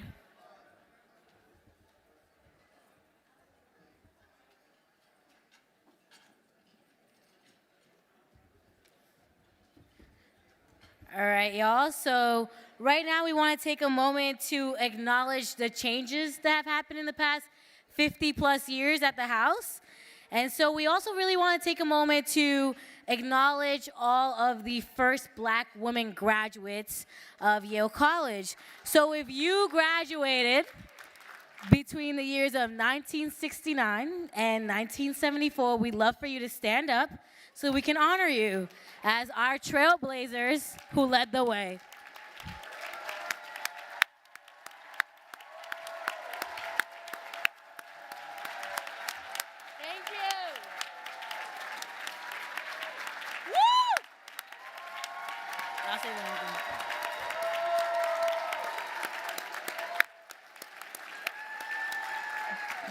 Because of you ladies, we are eternally grateful for trailblazing our ways. Thank you, Yvetti. And we have one other group of people we want to make sure that we recognize today. Of course, over the last 2 years, there's been lots of trauma, lots of loss, and particularly the classes of 2020 and 2021 had very difficult and different experiences here at Yale, but they persevered and they made it through. So I want all the members of the class of 2020 and 2021 to stand up so we can please recognize them as well.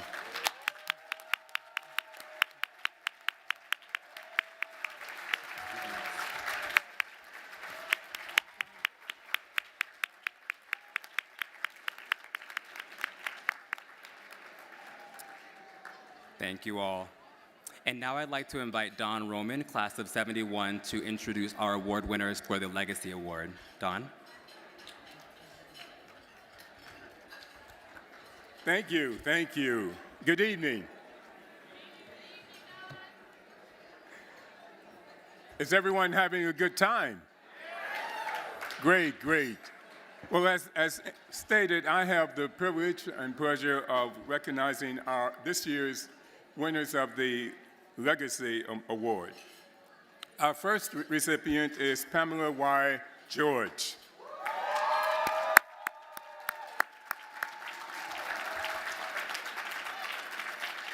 Dean George, as she was affectionately called, as well as Miss Pamela, or Mom, worked at Yale in many capacities as an assistant dean, first in student affairs and then in academic affairs. From August 1999 to 2000, it says 17, is that possible?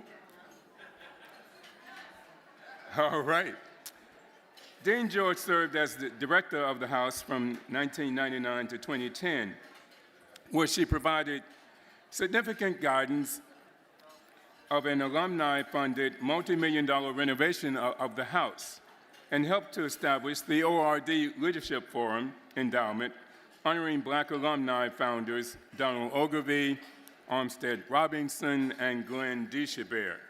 And if I can take a moment of personal privilege, I can attest to the strong leadership which Dean George exhibited in stressing the importance of collaboration between alumni, students, and the administration to achieve mutually beneficial goals.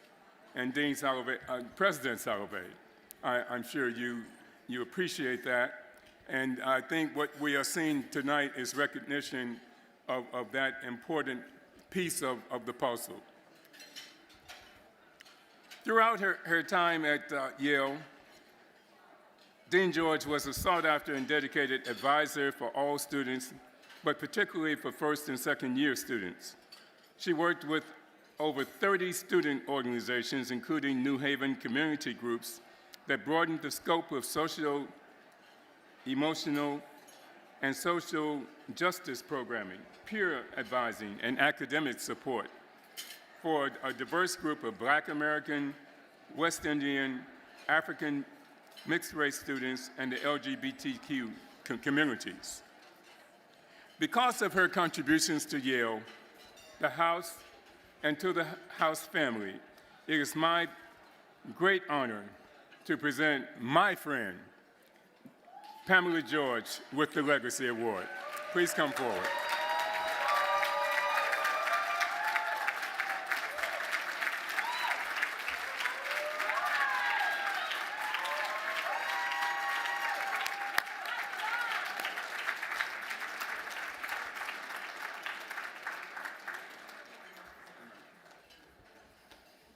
Hello, thank you so very much, so much. I'm so honored, I'm humbled, I'm appreciative. I have so much gratitude for the time I was at the House, especially. And don't you think for a minute that me receiving this award is because of just me. This is us. We did this work together. I've been clear about that from the very beginning.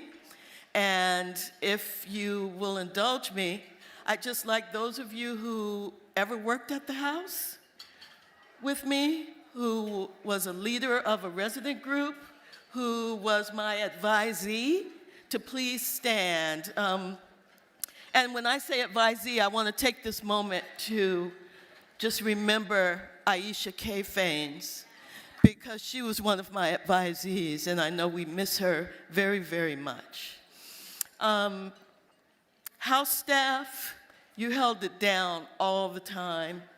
I appreciate the way you poured into me, you trusted me, or at least willing to work with me, and we got so much done. So to add to the people standing, can the members of the 5 Years for the House initiative and ORD leadership also stand? Because this was an intergenerational effort, as it always is when we're talking about the House.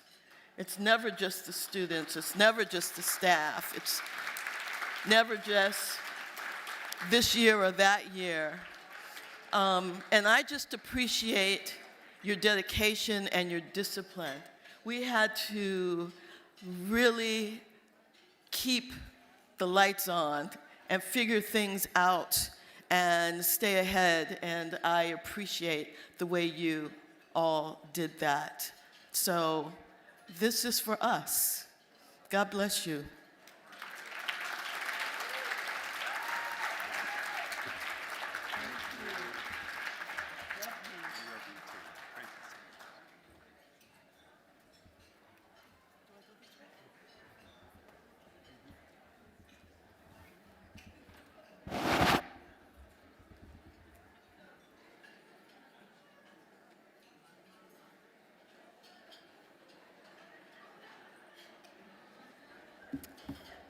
Thank you, Dean George. Our second recipient tonight of the Legacy Award is Dwight Andrews. Now, I can tell by the applause that everyone is not aware of the brilliance and the significance of this man, and so please give me a moment, because Dwight Andrews' ties to Yale run deep.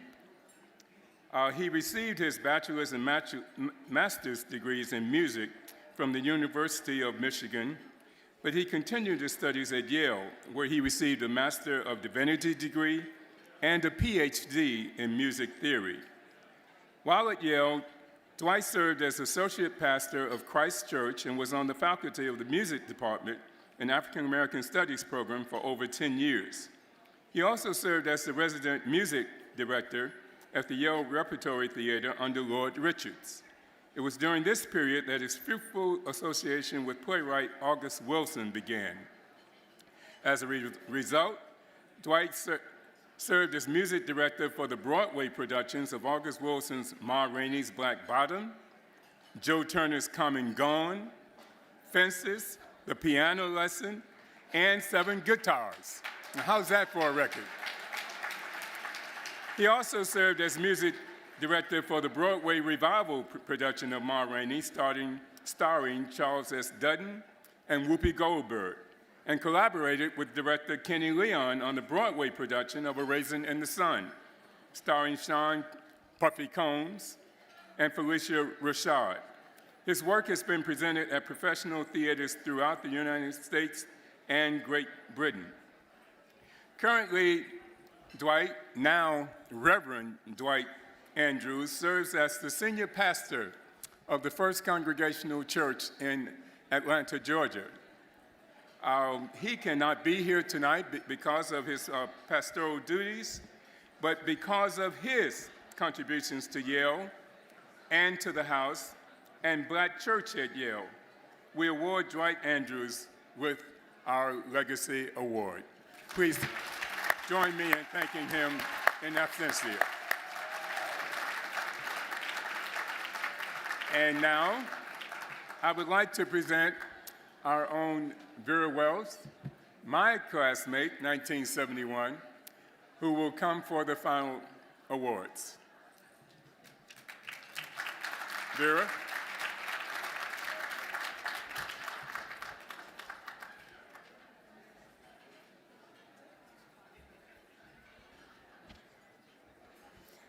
Well, I'm not going to take up much of your time. I know everybody wants to move ahead and enjoy yourselves and start your party.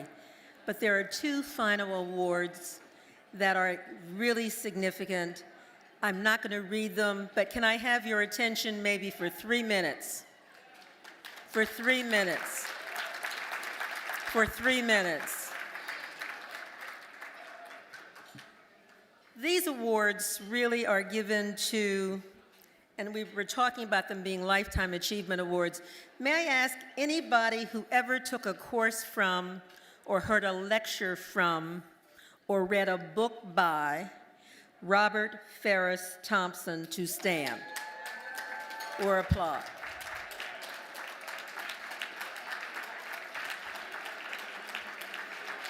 This is why we are giving a Lifetime Achievement Award to Robert Ferris Thompson. Could I ask Alicia and Clark to come forward, because they are going to be accepting the award for their father posthumously. And let me just say to you, we know the visionary, inspiring, insightful man that Robert Ferris Thompson was. He is a man who lived his whole academic life and career here in New Haven at Yale. He came to Yale in 1951. He got his PhD in 1965. He then immediately went on to the faculty, and he stayed a vibrant member of this community until his death last year in November of 2021. He was virtually the person the person who carved out a respect for African art in a way that it had never been done before. Before Robert Farris Thompson, people tended to look at the arts of Africa as being primitive and not worthy of study. It took a white, privileged person from El Paso, Texas, who fell in love with mambo as a teenager and decided that his body, his soul, resonated with all things black, who could stand up with his intellect, being multilingual, being determined, being forceful, being forthright, believing what was right, and that black cultural heritage was a gift to the world, to be able to stand without having to be dependent on anybody else for an income, to be able to talk back to power, to be able to support students. It took someone like that. And he was there in 1968 when Craig and Don and Armstead had that Black Studies in the University conference. He was there for the founding of the Department of African American History. He was there for the support of the House, and he prided himself on his relationship with students. And anybody who ever took one of his courses, black or white, knew that it was an experience. We know about Jimi Hendrix saying, "Are you experienced?" Well, at Yale, you wanted to have the iconic experience of Robert Farris Thompson. So we thank him among the ancestors, and we thank and appreciate his children for having shared Robert Farris Thompson with us at the House and at Yale.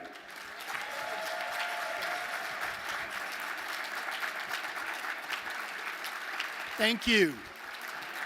So, my father is not here, but he is here. And if you'll give me a moment, I will channel him as best I can. So what I have to say is a riff. It's a little bit of jazz that my father is speaking through me. So President Salovey spoke about woven and the textiles that I wear. This is a Scottish tweed. This belt that I wear is needlepoint that my wife made. My attire, I am not dressed for tonight, but I am dressed in the way that RFT would have been. So we also heard that the ancestors are among us. So for a moment, he is here and all of our ancestors are here. We also heard that love is the thing that makes us all real. And the last thing that I can say, I was listening to Viola Davis on the radio, and she was talking about a trip to Ghana. This was this past week. And the line that struck me, where I wished that my father was here in the way that he is not here, to share with him is, we live art. So there is one word, and my sister, I am sure, will mention it again, that is the word to think of if you think of who and what RFT was. It is Ashe. So for anyone in this room who's not hip to the jive, conceive the power to make things happen. That is what the House is. That is what the House has been. That is what the House shall be. Ashe, so be it.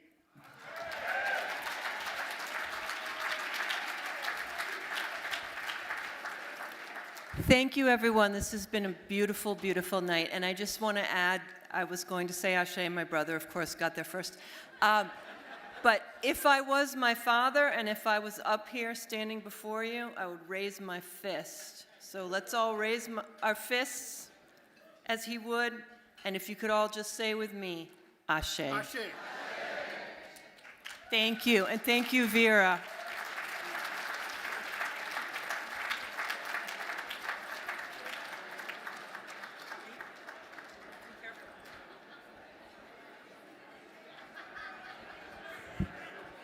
For those of you who want to know also, the official memorial for Robert Ferris Thompson is scheduled now for Battelle Chapel in September 18th, and the History of Art Department is planning to do a colloquium in honor of Robert Ferris Thompson. It will probably take place in early December. For the last award, but also a significant award that I am particularly proud to be presenting or noting. And could I ask the Honorable, preoccupied, always multitasking, always efficient, could I ask the Honorable Congresswoman Sheila Jackson Lee to please join us? Come, come.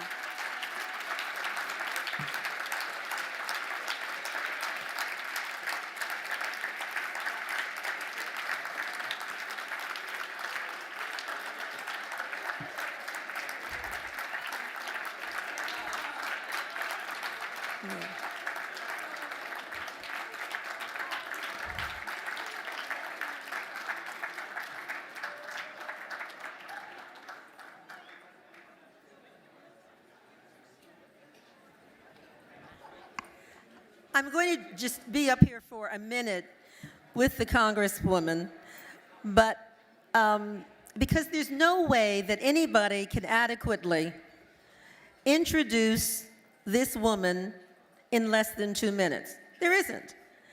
There are volumes written on her. If you Google her, the websites go on for pages and pages. What I think is most important for us in this context is we're here at Yale. And what you need to know is her in the Yale context. Sheila Jackson Lee, or should I say, Miss Jackson, if you please. Sheila Jackson Lee arrived at a very different Yale and a very different world. Yale prided itself on graduating 1,000 leaders a year. And that was at a time when all of those leaders were male and predominantly white, mainly from privileged backgrounds. In 1969, when Yale decided to go co-ed, there were 4,000 men waiting to welcome 575 women. In order to get through co-education for Yale, Kingman Brewster had promised that there will always be 1,000 men in the classes. It's a very different world now. When Sheila arrived, when I arrived, we were among 575 women, and only 40 of us were black. There were only 8 black women in her class. She was one of the activists at the House. She was an articulate member of the classes that she attended. She was a poli-sci honors major. Oftentimes, as a transfer student, she had transferred in from NYU.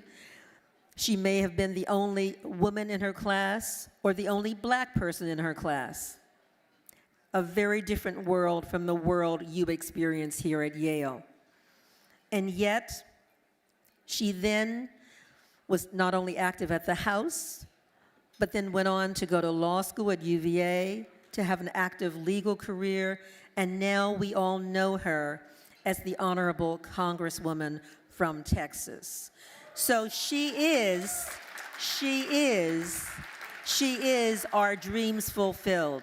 She is traditional Yale, one of those leaders going out into the world.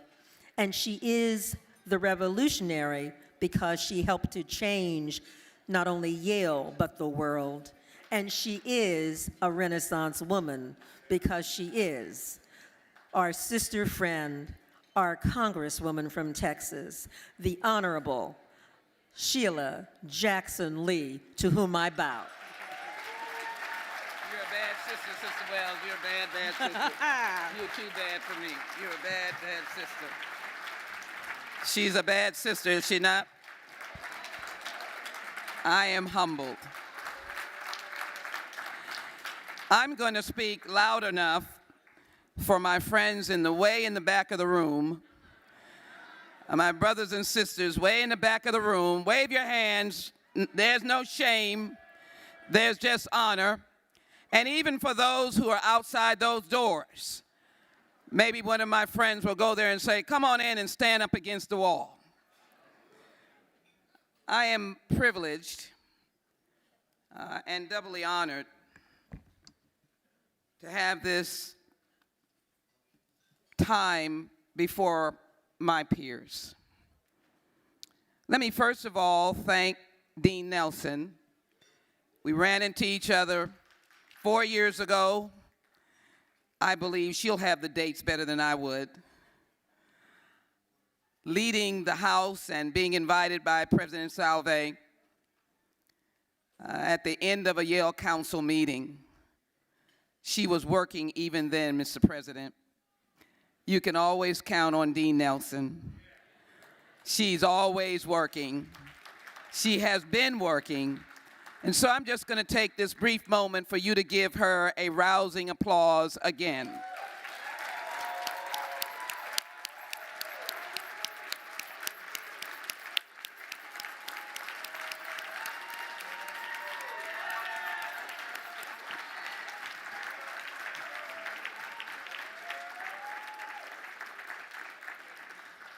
That will allow me to speak for another 45 minutes.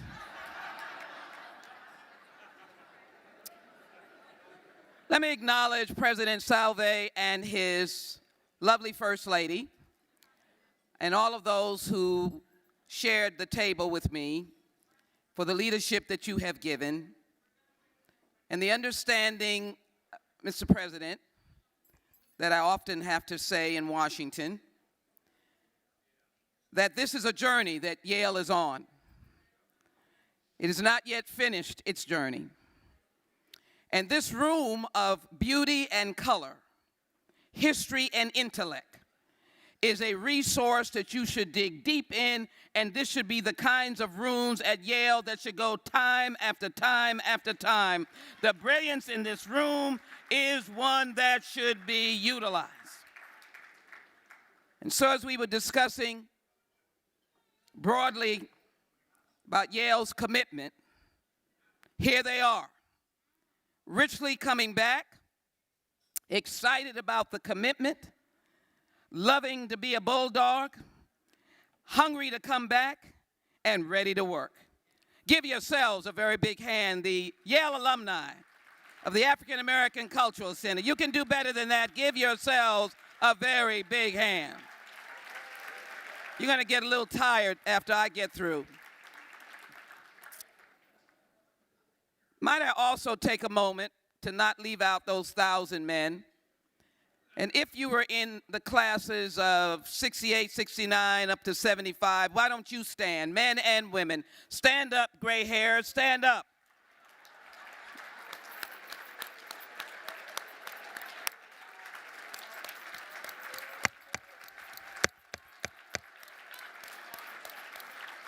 Aren't they good looking? I don't want you to know about my crew, Ralph Dawson, Dwight Rayford, Don Roman, yes, Brother Glenn Deshabert, but I was a little.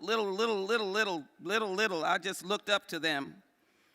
And certainly so many others, Shirley Daniels. If I start calling names, all of my sisters that are there, Vera the Intellect and others.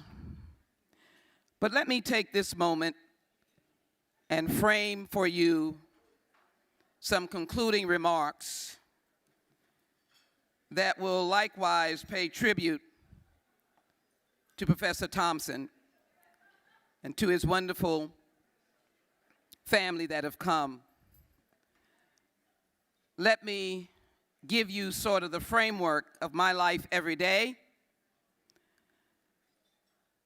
Madam Speaker,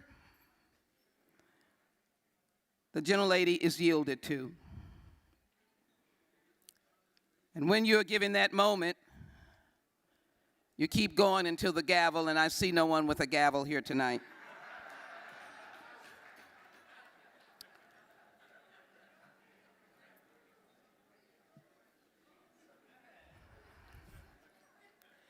I want to frame for you the journey that so many traveled who were part of the wooden house that was the mother and father of this beautiful and wonderful edifice that we now have. The wood house was a house that Dichabert, Ogilvy, and Armstead Robinson built. They built it with their toiling, their sweat and tears. Usually the speaker gavels, but I'm going to stop for a moment because I'm going to speak where there is silence.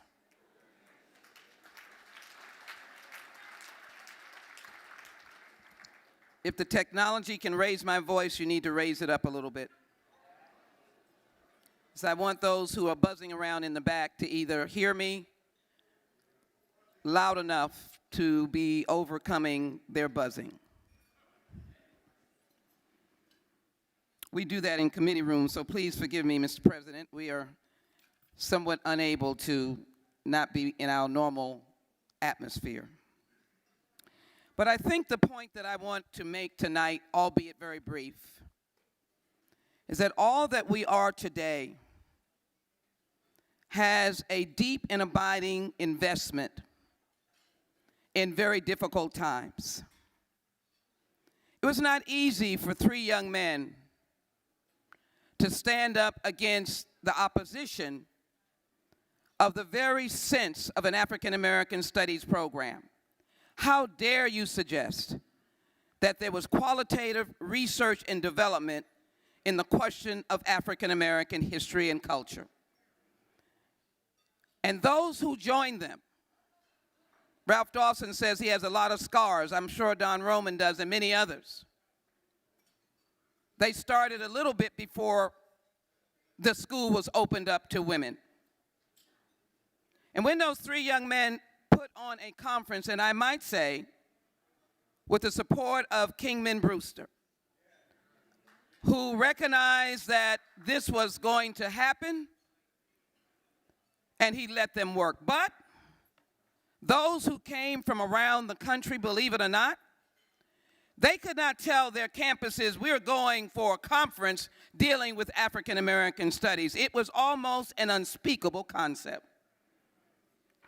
Your history was not to be denied, it was to be ignored. And those brave three young men, with among others a brilliant professor like Professor Thompson, who exuded the relevance of research dealing with African American history. Dr. Elwyn C. Lee, another thing that happens at Yale is you find your spouse. Or he found me. And I won't tell you how many decades we're nearing in terms of marriage. He is representing me, Dr. Elwyn C. Lee, at the investiture of the president of Texas Southern University. He sends his greetings. But he told me that he sat in a room, the all-male room at that time, and listened to Professor Thompson move from one end of the stage to the next, play the drums, sing a song, lecture, come back. He was in awe. And when they finished that, Armstead Robinson was able to announce, it must have been somebody in the back of the room from the Ford Motor Company that jumped up and said, forget it, I've had enough. I'm going to fund the African American Studies program at Yale University. Corporate social responsibility. We had so much penetrated the very DNA of those in that room, students alike, that no one could deny the social relevance of African American studies, and out of that came the birth of this place that a few of us could come. Vera is right. When we as women came, they took a freshman class, a sophomore class, and a junior class because the Yale Corporation Board decided that we could come in June or somewhere before that, and Kingman had to get a class before September. And boy, were we a class. We could jump off of tall buildings. We could fly without an airplane. We could dance backwards. We could recite the Constitution and the Star-Spangled Banner 10 times over. Oh yes, they had labeled us in every newspaper. These were the stupendous, superior beings called women. Of course, that did not sit well with the 1,000 males that we confronted. And as we came into the dorms, African Americans and others, they had the signs for those who were in that last class, 1970, and said the last male class. It didn't look like a very welcoming situation. But as I quickly give you the history so that I will not take up my 45 minutes, I want you to understand the deepness of the work of those whose shoulders we stand on. We did not come here tonight, the classes of 69 up to 75, to ask for accolades. We only ask that history is never denied and ignored. That when you build on what we are trying to build further in Yale, that we recognize that there was a moment of uncomfortableness, that there was a time when we could not feel comfortable in this place, either as a woman or an African American. We could, in fact, understand that we were unique and different, and we were pioneers. We are excited about the progeny.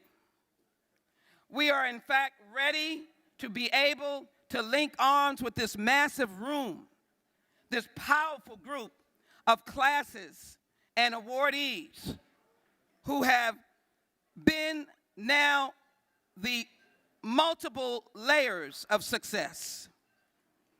We thank this African brother for his spirit.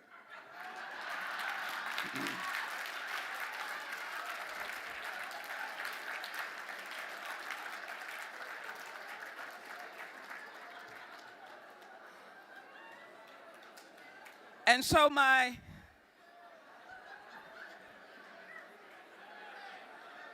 that's what a member of Congress does. It happens all the time.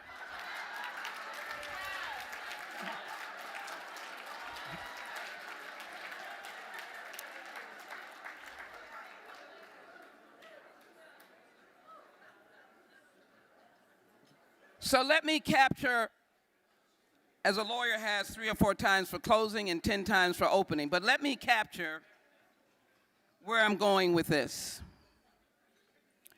Yale gave me the opportunity and the spirit to build on my ancestors, my mother and father, my grandmother, to never take no for an answer. The first international trip of sorts was a Yale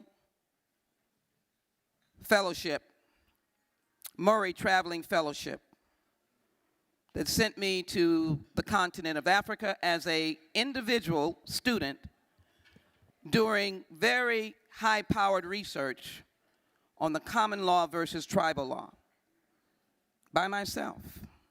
The Henry Ten Eyck, get my oratory contest mixed with my traveling fellowship, but I'm sure it's still there. Out of that came pioneering at law firms where maybe today it is, but it certainly was when I went, Leon Jaworski's firm in Houston, where they'd never seen anyone like me. And at that time, practicing the cornerstone of Texas at that time and that era of oil and gas law, they had never seen anyone that looked like me practicing oil and gas law. Now I'm fighting climate change and renewables.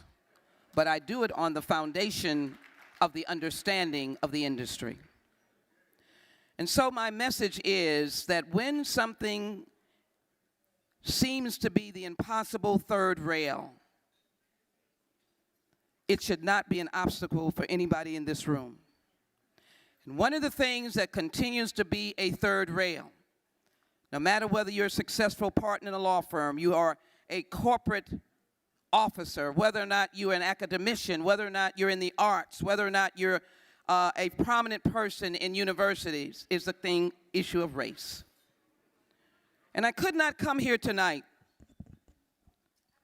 without reckoning with the question of race in this room of diversity, but also the ancestors of kings and queens. No, I do not live only in this skin.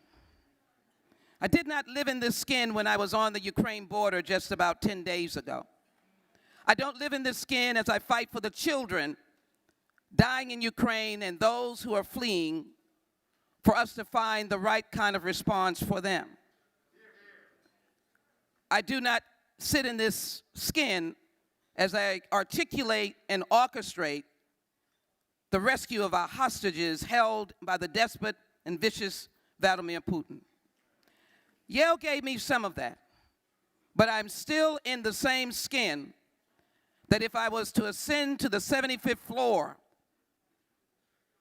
in a high-rise in New York, corporate high-rise, I might face the receptionist questioning, "Look, do you belong here?" And so in addition to the work that is congressionally understood, the appropriations, the writing of the bills, the reforming of the criminal justice system, I have taken up the issue of dealing with the questions of race in America. Some would say, there they go again. I would expect that.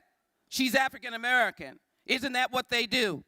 Never be afraid of being who you are and holding to your embrace the richness of your history, because you stand on the shoulders of those who were unafraid. And today we have one of the most successful African American studies programs, maybe number one, I'll say number one, in the world at Yale University.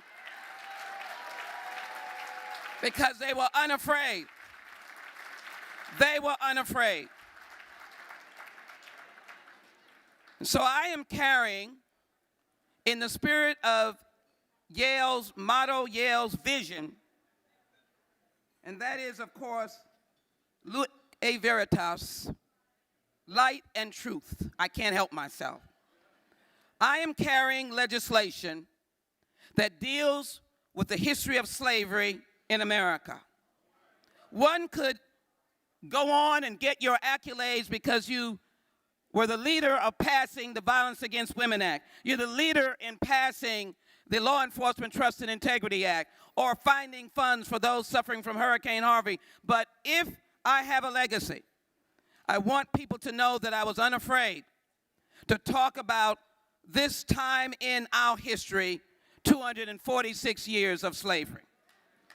And in doing so, you may not have heard of it, but we've got signed the first new holiday in 33 years and the only holiday that gives any reference to slavery in the United States, and that is Juneteenth, honoring the Emancipation Proclamation by legislation signed by the President of the United States, who said to me, "Sheila, I may be known for many things, but I may be known most for signing the Juneteenth federal holiday that recognizes the emancipation of slaves in 1865. Be not afraid of lifting up who we are."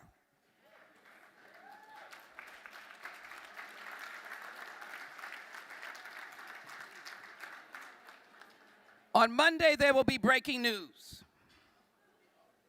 For in the courtroom in Tulsa, Oklahoma, for the first time, the survivors of the Black Wall Street Massacre will be sitting in a courtroom that had never had the opportunity where the judge will determine whether they can proceed on their reparations case to go into discovery. And those survivors are over 100 years old. When they came to the Judiciary Committee in the hearing that I held, there was not a dry eye in the room when 106-year-old Mother Fletcher just simply said, "I just want to be made whole. I have been living on the margin of life. Everything I had was burned down as I fled as a 6-year-old girl, and all I want is reparations." It is not a joke, my friends. It is a reality.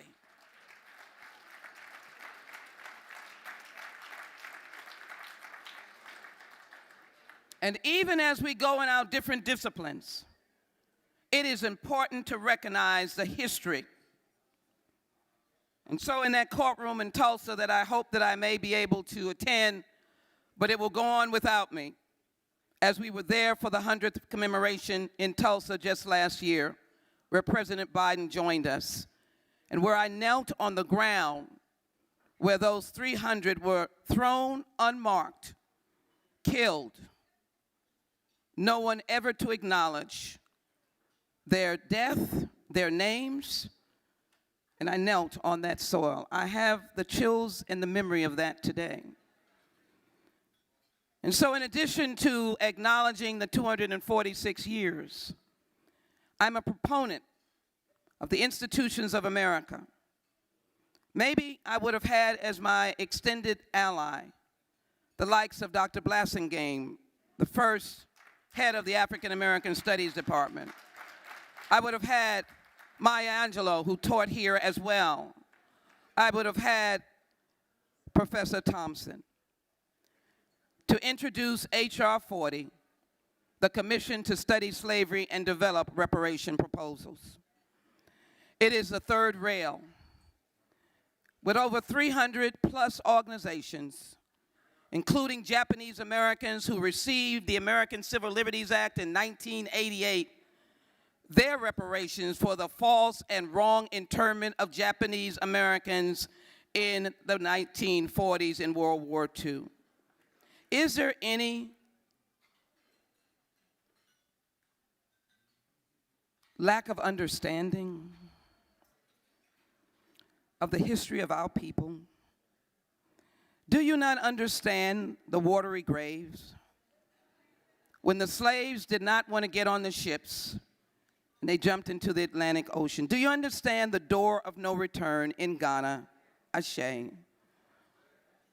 where I stood on the year of return with tears rolling down my eyes uncontrollably, with the civil rights fighter and my brother, the late John Lewis? Do you understand the emotion of not answering the 246 years of people who were born slaves, lived as slaves, and died as slaves, never to know about revolution to Renaissance? And so in this moment, when we already know the words of Martin Luther King, and injustice anywhere is an injustice everywhere, when we already are sitting in this room with the outstanding intelligentsia of America, the talented 10th, the W. Du Bois crowd, can we not also continue as we have been challenged, first with love, but also with a continuation to tell the story of our people, and to be able to be the armor bearers for Congresswoman Sheila Jackson Lee as we try to pass in the United States Congress, signed or through an executive order of the President of the United States, an actual commission that for once in this land, the public sector will stop for a moment and analyze the continued trajectory of slavery. The numbers bear the truth. The average income of an African American family, $17,000 for a family of 4. White family, $171,000. You can do your own research. And then there are those who will say, I did not have slaves. That is why it's the third rail. We don't want this because we had nothing to do with it. Frankly, it is not an individual concept. It is a concept of this nation.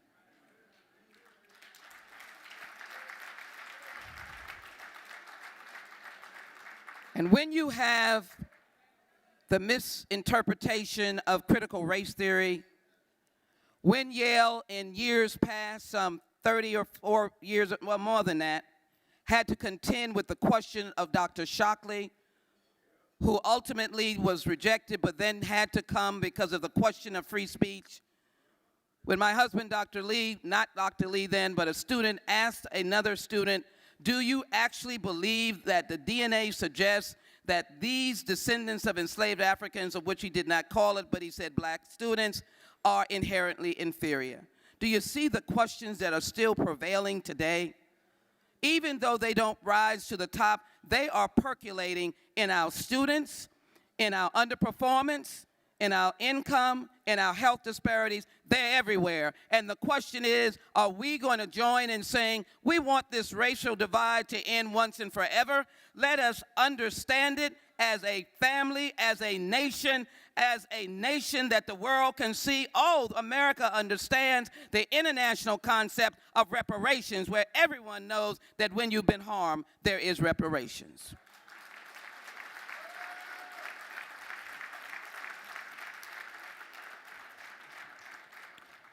You've been more than generous with your time. And it is a time of which I believe where there is divisiveness, there is light. Where there are false facts, there is truth. Yale could not be more right today in 2022. Luxe Veritas, light and truth. Let us leave this place with a kick in our step, a beat in our heart, an understanding of the greatness of who you are. Go to the cell phone and text or say something to mom or dad, and if you're lucky enough, to grandmother or grandfather. Be able to understand the walk that they walked.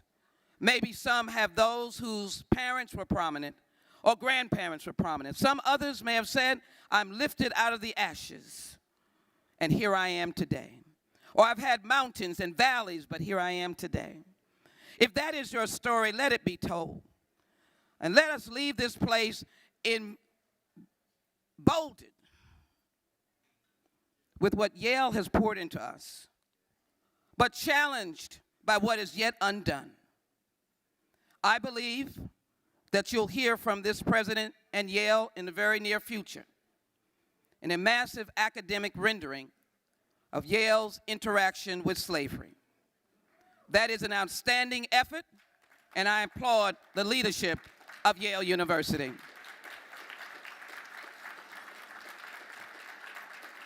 If it comes out soon enough, I'll be using it on the floor of the House.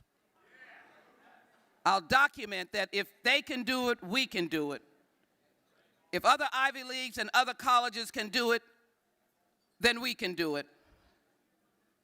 And if we can do it, we can once and forever stop talking about disparities in education and fourth graders that can't read and schools that don't function and Martin Luther King boulevards that every time you go down them now, you see what neighborhood you're in because you recognize the disrepair of our neighborhoods. Once and for all, even though poverty, as the Bible says, may always be with us, it does not have to always be with us with African Americans. It can be where we work together for all of America to make the kind of change that says we too are America. And this book that says to create a more perfect union, and the Declaration of Independence that says we are created equal with inalienable rights of life, liberty, and the pursuit of happiness. I thank you for this honor. I thank you for this place. I thank you for recognizing that even with the 13th Amendment, we are not equal in this book, but our time is coming. Rise up, and accept the challenge of the greatness of who you are. Let us work for others who cannot help themselves. Rise up, for we too are America. We too are the descendants of kings and queens. God bless all of you. God bless the United States of America. It's good to be home at Yale. I love it. Lux e Veritas, truth and light, light, and truth.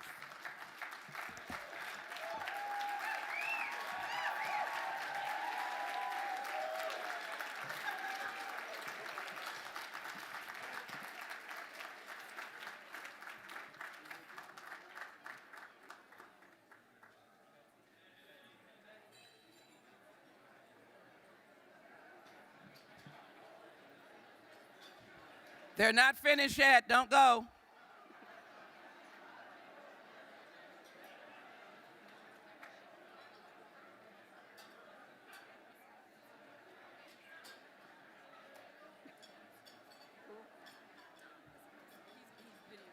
You just got to call him.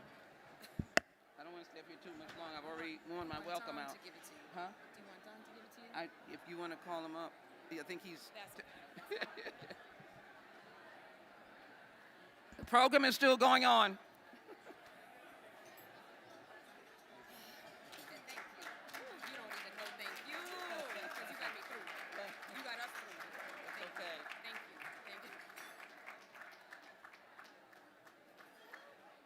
Yale taught me and it's taught you. You're going to be okay.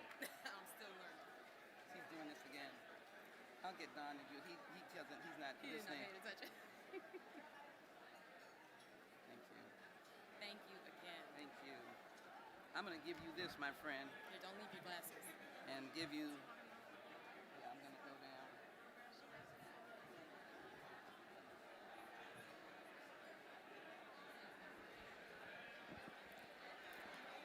All right.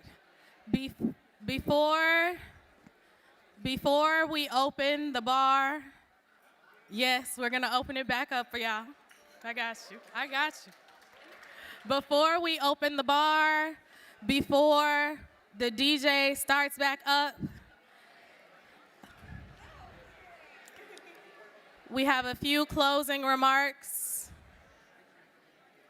And the quicker y'all let me close, the quicker we can party. So please, let's do this together. Amen. Okay.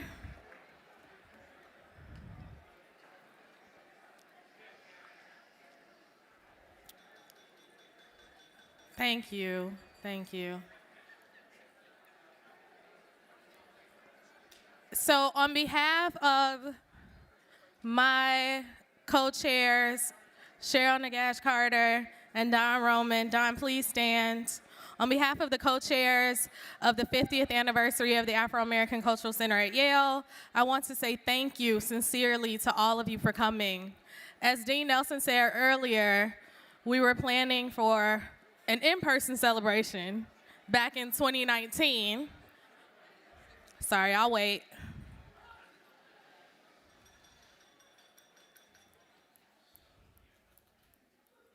Thank you. We were planning for an in-person celebration in the fall of 2019.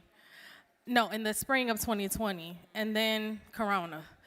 And then we were planning for a virtual celebration in the fall of 2020 that became a virtual celebration in 2021, that became a virtual celebration in 2022, and then in February, thank you, President Salave said, y'all can do it in person, work it out. And we were like, oh, in person in 2 months. Great. How do we do that? And luckily, he cut the check. Thank you for cutting the check. And we appreciate it. We might have gone a little bit over, so we might need another check, but we can talk about that later.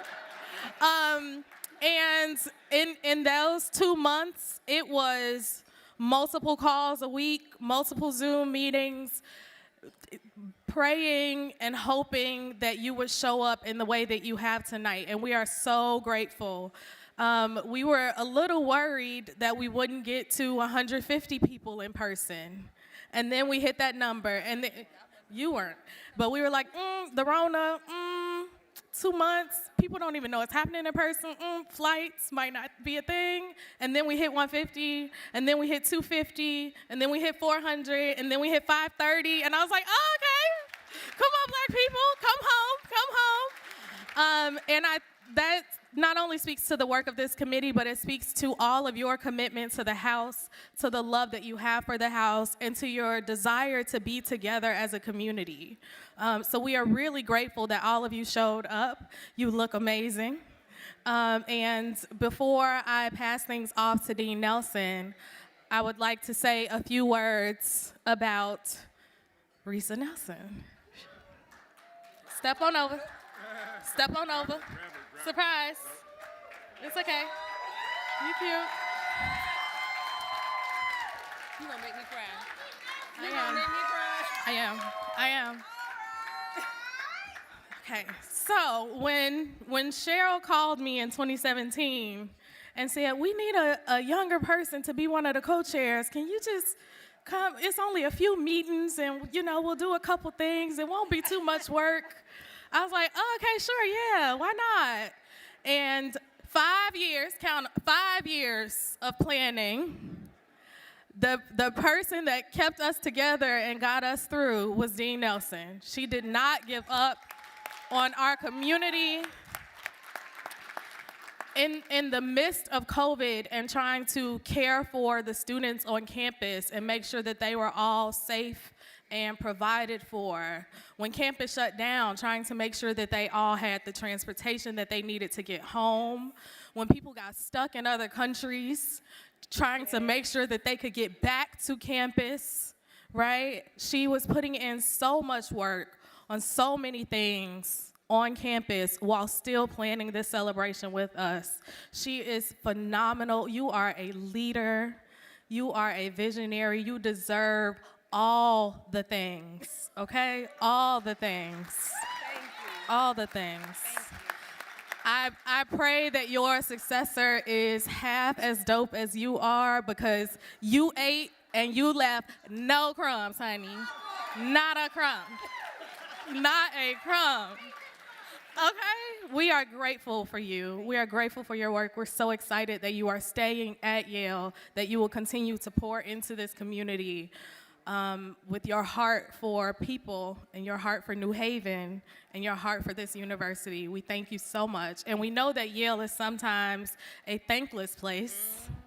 And we know that sometimes, folks can forget to say, we appreciate you.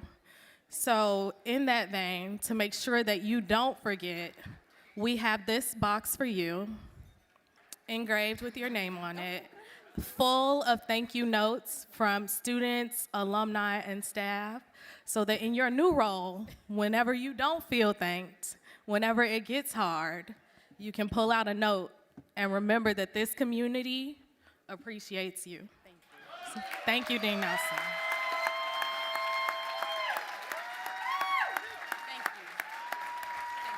Thank you so much. Ooh, it's been a journey.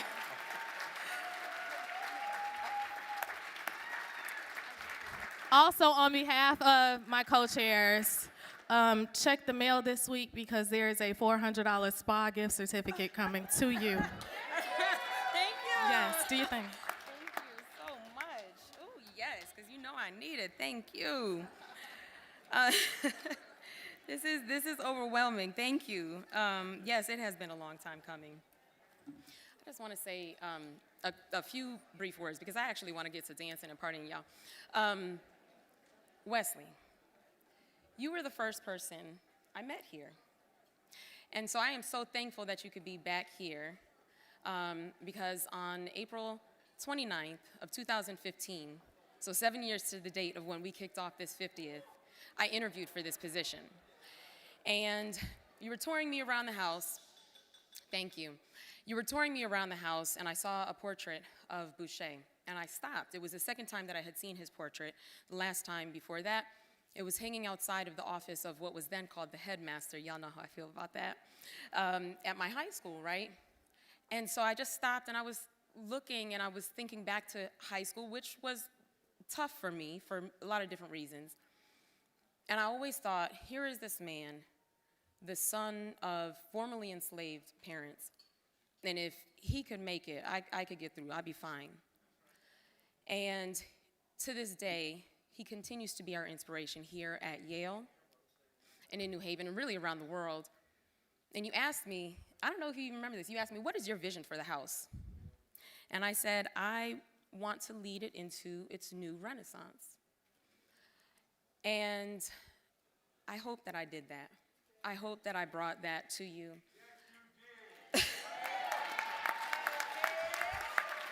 Thank you. Thank you. And I asked you, what traditions would you like to revive at the house? Because I love traditions. And you said, oh, we got to do the Bouchet ball. Here we are. Here we are. The following year, you had already been gone, but I had brought it back, and here we are again, Bouchet ball and awards ceremony. And I thank you. I kept my word. I am still here. And the third time that I saw that photo, that portrait, was when I was in Sterling. And I actually started my new job, April 1st.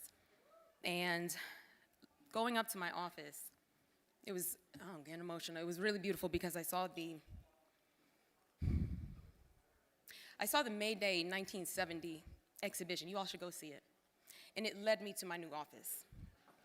And so I thank you all, the founders of the house, the trailblazers, Ralph and Don, and Vera, Connie, Congresswoman, where are you? Congresswoman Jackson. I mean, just so many phenomenal people who have led the way for us. And so come visit me at Sterling. I'll be there, and I hope to capture your stories, your brilliance, all of the oral histories that we have actually captured. Our history keepers were doing a project throughout the year, still on exhibition, so please do check that out. But I thank you for your support. Take care of the people who take care of you, please, and take care of each other. And with that, let's party. Let's dance, let's dance.